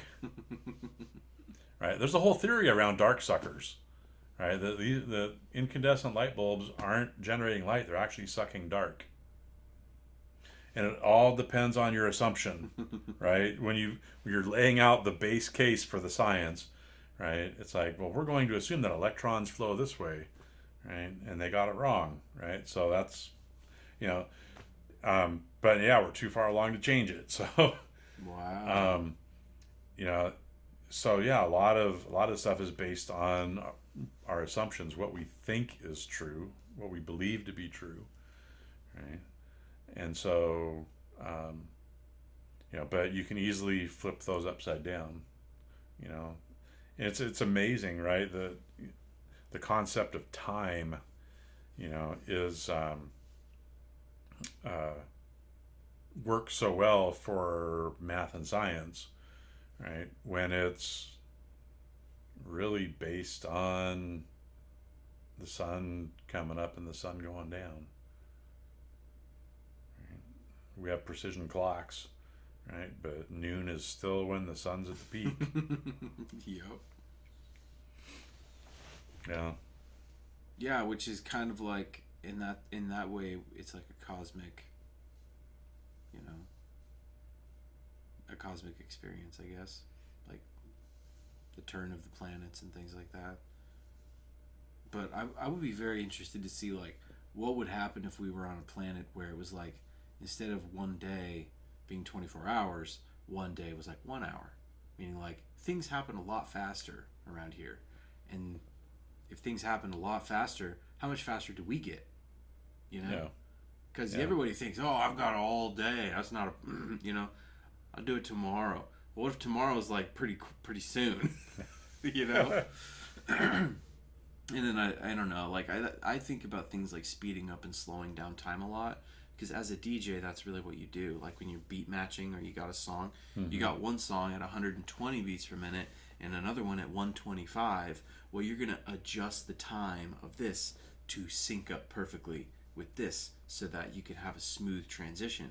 Then you can speed this one up to 125 if you want to, But I think about, what are things that we do that manipulate time for our own benefit? Because that's a lot of what people do. Like, okay, well, I got to do this. Better do it as quick as I can. Whoop, whoop. And all of a sudden, you did it so quick. Whereas if you were like, oh, I can do it tomorrow. Well, then guess what? It never happens, you know? And so I think it's very intriguing to like process how human beings chop up their own time. How do they use it? Time is a really interesting concept, right? Mm-hmm. When you sleep, if you sleep 6 or 8 hours at night. I slept 14 hours last night because I've been awake for multiple days. Did it feel like 14 hours? It felt like an instant. Yeah. It felt like I closed my eyes and I opened it. I looked at the clock and it was 14 hours later. Yeah. And there's times like when I'm driving to work and it's like, I can't remember the last 5 miles that I drove. Mm-hmm. Right. I know where I'm at and I'm on my way, but it's like, I can't remember anything about what I just drove through. Yep. Right. And so there's stuff like that, right, where things just go by so quickly. But also, there's science behind this too. So the theory of relativity is all about essentially manipulating time scientifically, right? And there's ways to warp time, right? And so, there was, we were talking about astronauts, right? And it's like, well, will they age the same when they're up in space because they're not going through the same solar cycles that we are now, right? So is it will they live longer because they're not aging at the same rate? And I don't know where any of that actually ended up, in the scientific journals, but I remember hearing discussion about that when I was younger. I'd say they probably age faster because they're dealing with radiation that's not good for you, so that's gonna age. Yeah, do they get cancer from the radiation, or they just kill all the bad stuff in their body? Hard to say. So radiation is one of those things, right? So, like if you have a manufacturing line and you're making canned green beans, and canned green beans, I don't want to say they're notorious for it, but you can get like things like botulism in canned green beans. Mm-hmm. Well, the way they fix that is that every can of green beans goes past a radiation source. So this can, it's got water and green beans in it, right? It's a tin can. It goes by the radiation source. Any bacteria inside that can is killed dead. So it sterilizes the inside of the can as it passes by, right? So yeah, if you're up in space and you're being radiated, is it just killing the bacteria in your body, the bad bacteria? Well, is it? I guess with the can, the other part of the question is with the can going through, does it affect the nutrients of the green beans? Nope. Because it's only things that are alive. I guess. Well, I don't know that, because if the source was big enough, it could, right? Because again, it's just energy, so it could actually cook the beans. Yeah. You could boil the water and cook the beans if it was hot enough, right? So I've worked with radiation capsules, where we had to have them stored in big pools of water that had to be circulating to keep them cool. Wow. Because they heat up. And these capsules have welds on them, so if you get thermal cycling and you get a crack in the weld and that stuff leaks out, now you have an entire facility that's contaminated. Oh boy. And that happened in Decatur, Georgia. Oh wow. Yeah. It's nasty stuff. It is. And I went to go look at the B reactor tour, because I've done it twice now. I've done the B reactor tour. And there's different Was that a part of your leadership Tri-Cities thing, or? One time it was, and then the next time I just went for just to go. And the thing that I kept feeling was like, it is so incredibly inconvenient to get this material. It is a lot of work, like a tremendous amount of effort goes into creating, nuclear material. Yeah. And the thing that just got back to me was like, we really, really, really wanted this really, really, really bad thing. And I guess in my eyes, it's like kind of like a cosmic sin, where it's like it's kind of like if you think about black holes, like creating a black hole is like kind of like it's kind of like a sin. I don't know. It's hard to explain. In my brain, it just feels that way. So it's something I've been trying to process through and try to figure it out. It's like because it doesn't occur in nature, like even remotely, but it's there. It's like the sun is like it has lots of radiation, has all of that stuff. So it's not like it's a So there are forms that occur naturally, like radon is a naturally formed I think radioactive it's the weaponizing gas. of it. Yes. The weaponizing of it is what just hurts my heart so much. Like, nature didn't want us to kill each other like this. That's what it comes back to. It's like if you like in the old day, you got Cain and Abel, and it kills him with a rock, and it's like that kind of a thing is like a natural way for human beings to kill each other. When you talk about radiation, it's like this is a horrible way to kill each other. I don't know. That's a terrible way to say it, but no, I agree with you. And human beings have come up with just horrible ways to harm others. I worked on chemical weapons stuff for a number of years, right? Yeah, mustard gas, it's a blistering agent, right? And it blisters your lungs, right? So you breathe it in and it causes blistering in your lungs, and you essentially suffocate and drown from the blisters in your lungs popping. Oof. Horrible way to die, right? White phosphorus, right? It's a product that burns. It burns in water, right? They used to call it Greek fire, right?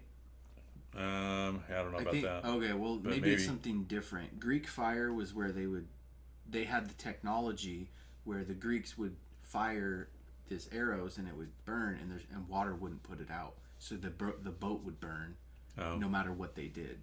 And I remember I remember learning about that, and then it was like unquenchable fire, but only the Greeks knew how to do it. Nobody else did, and that knowledge never progressed. So, and then you mentioned that, like white phosphorus, that burning, the water doesn't put it out, and I'm like, maybe that's like the same stuff. Yeah, so white phosphorus, it's not that water doesn't put it out. Water is the catalyst for it to burn. Oh, wow. And your body's made up of 90% water or 98. So it just lights people on fire. Yeah, you get it on your skin and it just goes, and it doesn't go out. And that's nuts. Yeah, that's bad stuff. Yeah, nerve agent, right? That just causes your nervous system to shut down. Yeah. Human beings have created, and they've done this over the history of mankind. Come up with horrible ways, right? The Vikings blood eagled their enemies, right? Christ was crucified on a cross, right? Horrible beatings, skin being peeled off. I mean, just there's, burned at the stake. Horrible ways to die. The human nature is to try and incentivize people to do what they want them to do through fear, right? And those are all great examples. And nuclear weaponry.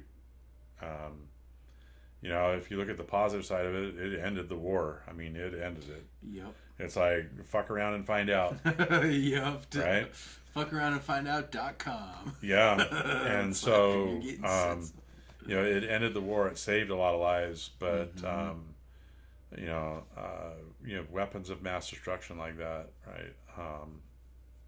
You can't take that stuff lightly. Yeah. Right? And then you get crazy leaders that don't have the restraint, or maybe want to wipe out some part of humanity. It's hard to negotiate with people like that, to be reasonable, and and then from there, I mean, from a worldview perspective, right? It's like, well, what makes us justified in being able to do this and not somebody else? Mm-hmm. What makes us so sure that we're the right ones? Yeah. Well, I would say, I was talking with someone recently, and they were like, if the reality is that we've been in a time of peace since the nuclear bomb dropped. It's been slowly getting better and better and better, and we don't have the amounts of wars that we used to. But at the same time, he was also saying war is great for the economy. It pulls everybody together if you have an actual enemy. But the problem right now is that it doesn't really seem that way. Doesn't really seem like there's an identified enemy that we're at war with. It's more like philosophies. Yeah. There's no... And even the Gulf Wars with Afghanistan and Iraq, right? Those were questionable. To call it a war, to call it a real war. Yeah. That's my thought. Well, and yeah, what were the drivers for that, right? You know, controlling the distribution of heroin, you know, through the production of heroin through controlling the poppy seed fields in Afghanistan. Is that really worth going to war over? Yeah, because then you can control Russia. Because Russia has the biggest heroin problem out of any other country, is my understanding. So, right. That's one idea. But yeah. Who's I just want to know who's in Colombia, because I feel like that's really where the question is. If you want to get out of America, then we should go to South America and control that area, because the amount of people I have to endure that are telling me about their cocaine usage is just not my favorite. Mm-hmm. They get real chatty about it. Everybody that's on cocaine wants to tell you everything about it, just like too hyphy. But I feel like, but even so, with America is the drug consumer of the world. I don't know what the percentages are or any of that, but we are the consumers of drugs. Oh yeah, 100%. I mean, other places have better laws, like, or you can get it. You know, in Amsterdam, lots of drugs are available and it's not a problem. Right. Whereas here, everything's a problem. But there's a market for everything in America that is much more, I think, substantial, because you have I don't know why. I guess the American spirit is down for drugs. I don't know. Yeah, I don't know. I think to a great extent, I heard Joe Rogan talk about this, about the cycle of mankind, right? That, hard men create hard times, or hard men create good times, and good times create soft men, and soft men create hard times. What I don't remember exactly. It's a circular thing. I know right? what you're saying. Yeah. He's saying the fourth turning. Right now, it's called the fourth turning of society. Yeah.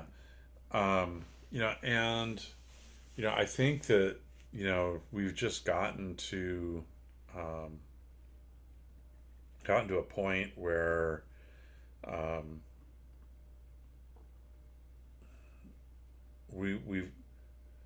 we have the resource, we have the money to get whatever we want, right? We can just buy whatever. We're a consumer society, right? And so when I was in the Middle East, I saw this in the country of Oman. They were having a huge problem. They're an oil-rich nation, right? And so they only require their kids to complete up to 8th grade. Wow.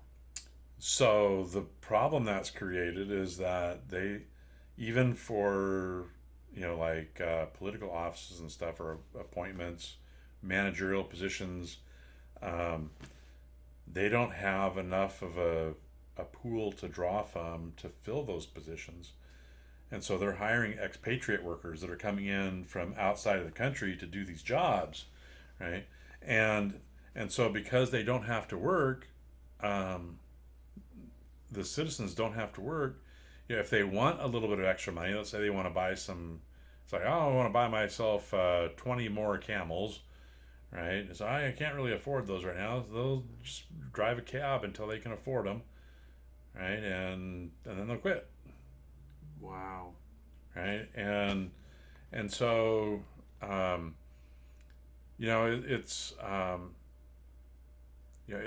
it's kind of the destruction of their societal structure, right? Because it's not working. Yeah, and it's like we don't have to work because we have all this money, right? It's like, okay, well,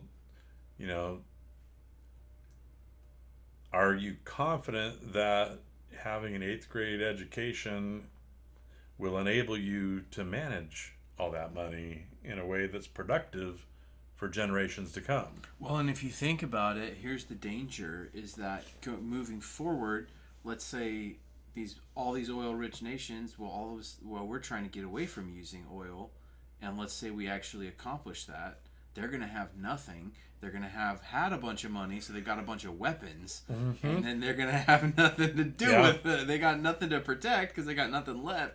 It's like it's like by giving them the money for the oil, we're just continuing to create a much ginormous more of a problem for ourselves when they're broke, because they're going to be broke, because if they don't have the education and they've got a lot of money now, we're just I can see how this complicates things. Yeah. But you get that from the understanding of the culture, from the proximity to the culture. Because for me, that's like doesn't make any sense. You know what I mean?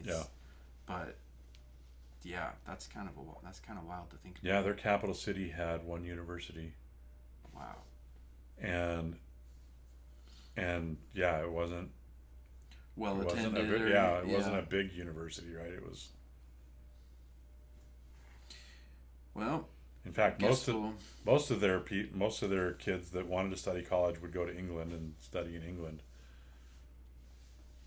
because they just don't have the. Wow.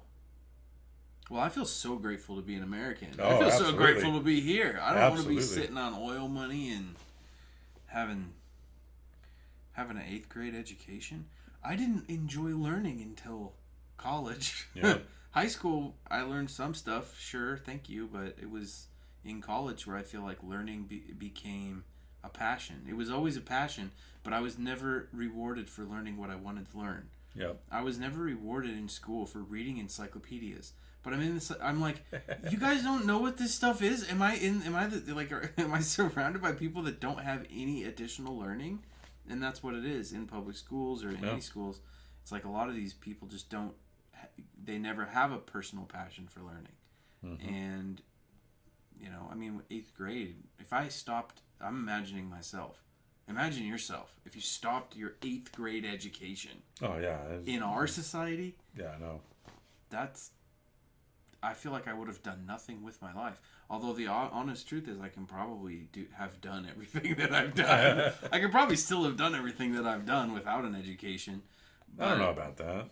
Probably not. I mean, a lot of the jobs that I had were like, oh, you have to have a bachelor's degree. Right. Or, they have those qualifications. But, yeah, that's wild. And I guess if we were an oil family, we would just be hanging out, talking to the camels. Yeah. So it wouldn't have been. They don't have strong aspirations for achievement. Right.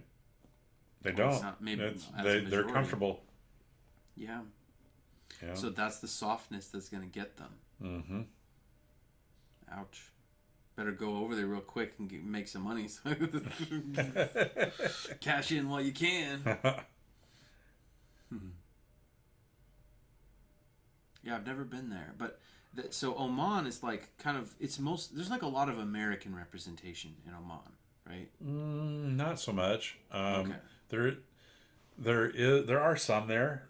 So we have customs and border protection people there. We have an embassy there, and I'm sure there's people there that are going there for business or even for vacations. They have gorgeous beaches there. Oh wow! It reminded me a lot of the Oregon coast, but warmer. Oh, okay, cool. Yeah, maybe not as many trees, but like a rocky coast. Okay. Right, but a desert rocky coast. Cool. Yeah, it was a neat place to visit. I got to see dolphins swimming in the surf. I got to see a sea turtle. In the capital city, they have these giant incense burners. So think of like on a chessboard, like you have the rook, right? That's like the castle,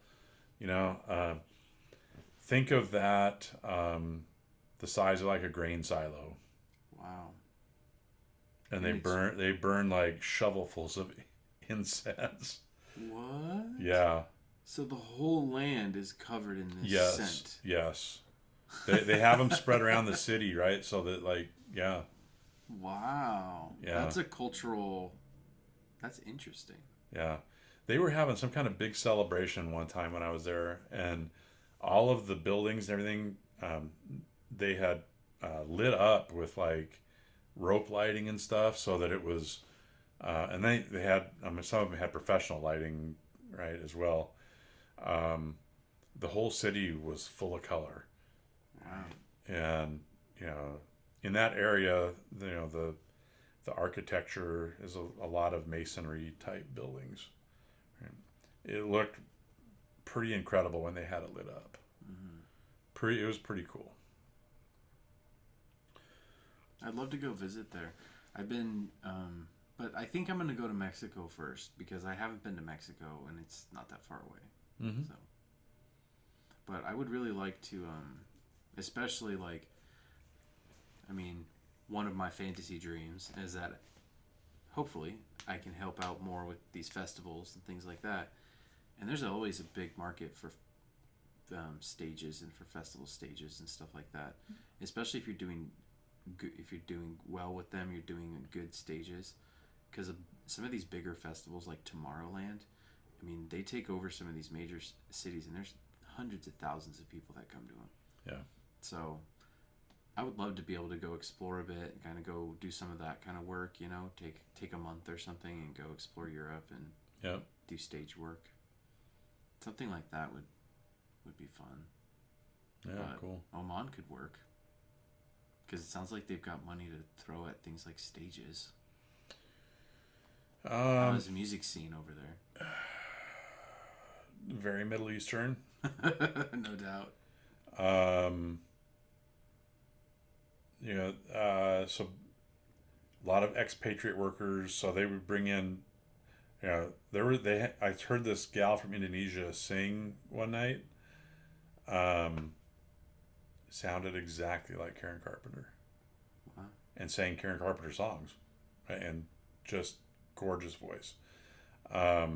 So they do a lot of cover stuff like that. Music over there is not like it is here. And this is one of the things, right? Is like a lot of people like, we're going to the Middle East, and it's like, we're bringing our culture, and it's like, that's a bad idea. When we were there, the embassy told us, if anybody asks, you are not from the United States, you're Canadian. Wow. It's like, if anybody asks you, just flat out says, where are you from? You tell them Canada. Right? And, the Muslim communities, in the Middle East and Western Asia, see the United States as the great Satan, right? So they're not all that excited to embrace our culture. It's quite the opposite. Right? And I got to tell you, when the first time I went over there and I was standing out on the balcony of my hotel, and the call to prayer came out, because they have loudspeakers all over the town, right, for the call to prayer, and they do that like 5 times a day, right? Wow. It was like, I'm feeling like a fish out of water here.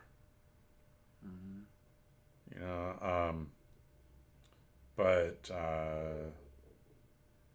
so the music scene over there. Now there are places, Abu Dhabi is kind of the Las Vegas of the Middle East. So there's probably big parties there.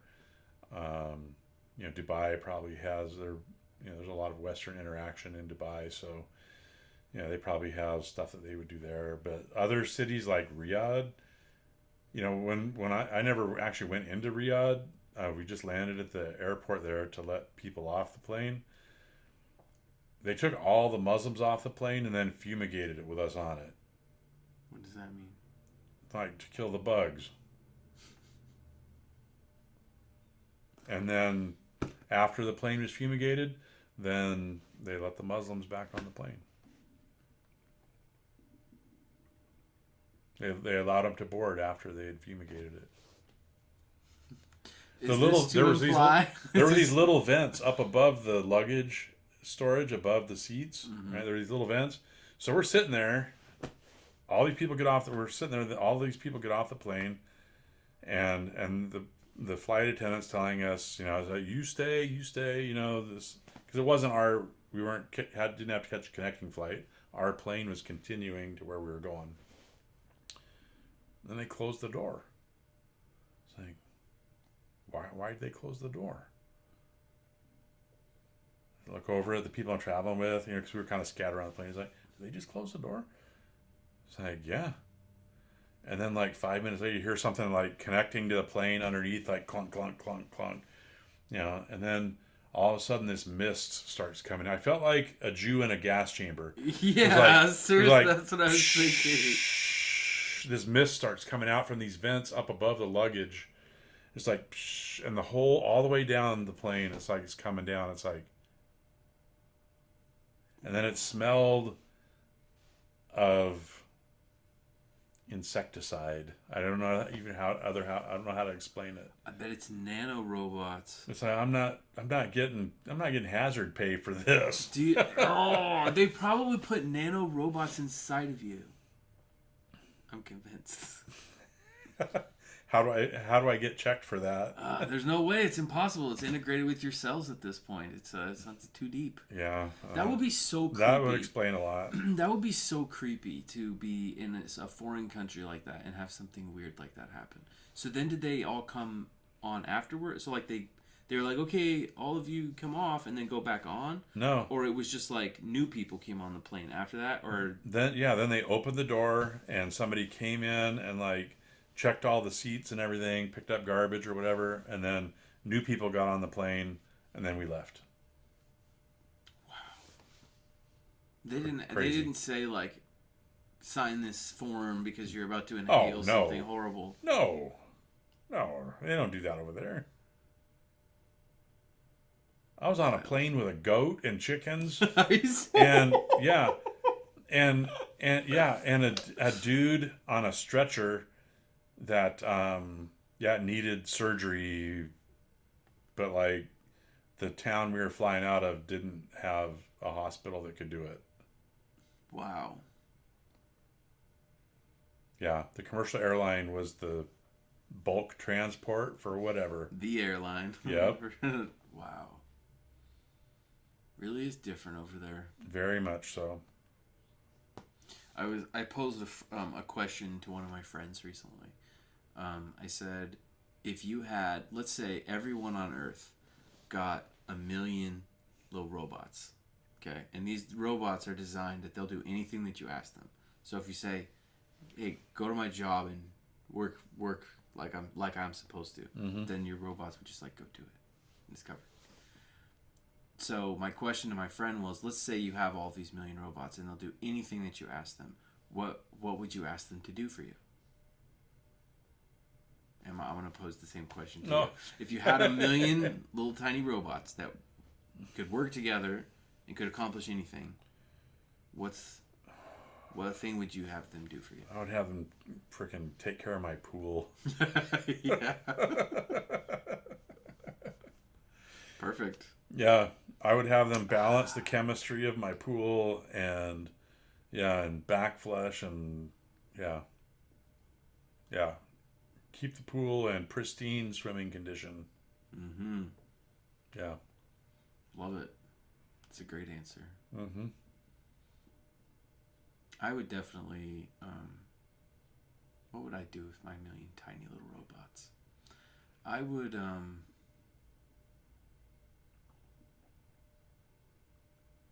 would probably want to build something crazy and wild, like a pyramid in a random place, and everyone doesn't know where it came from. Mm-hmm. Oh, well, that's the pyramid. Well, where did it come from? We don't know.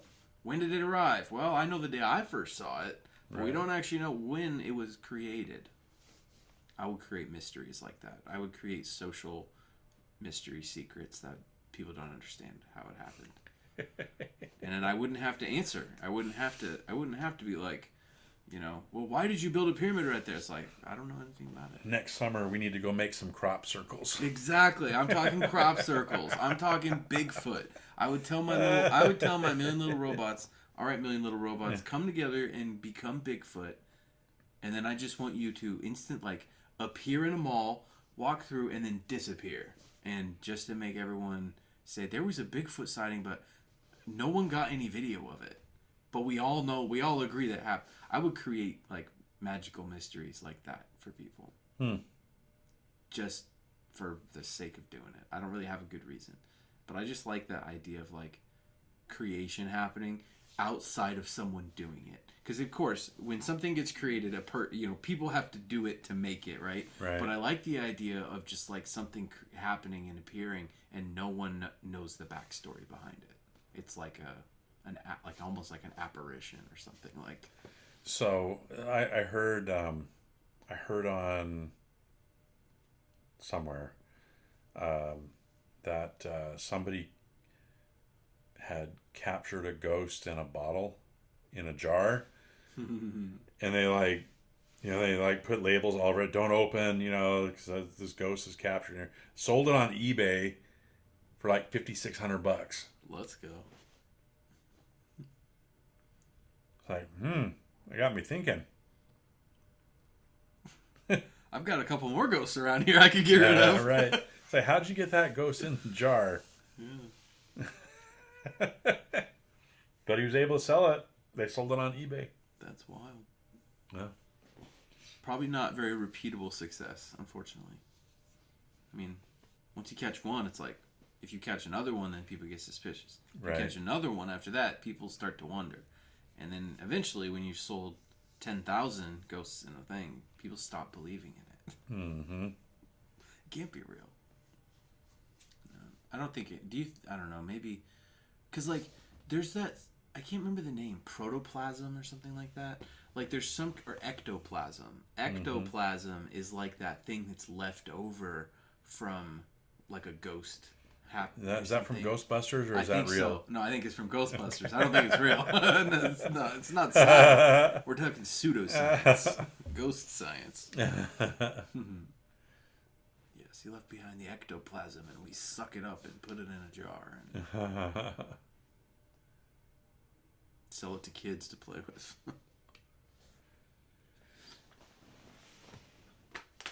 Well, it's been good. I mean, I'm down to take a little break, or we can... yeah, I think. I feel like we put a lot into this. This is wonderful. Yeah, we covered a lot of territory. Mm-hmm. Yeah.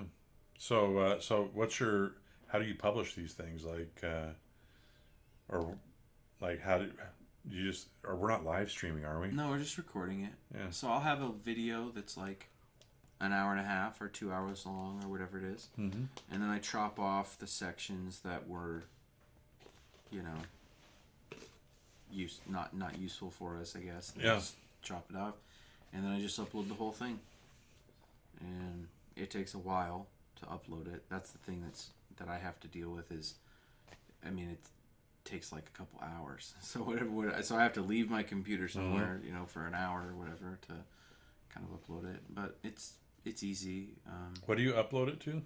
YouTube. Okay. Yeah, just YouTube. So it's not a true podcast where you can listen to it on Spotify or something else. Like, it's only on YouTube. Yeah. And I mean, it's also just, I think that the direction that it's kind of going is that it's less of a business and more of a personal thing. Yeah. And I do have a couple people that have talked about wanting to come on that have had near-death experiences and things like that. So the content will definitely be varied. But I think I always want it to be personal.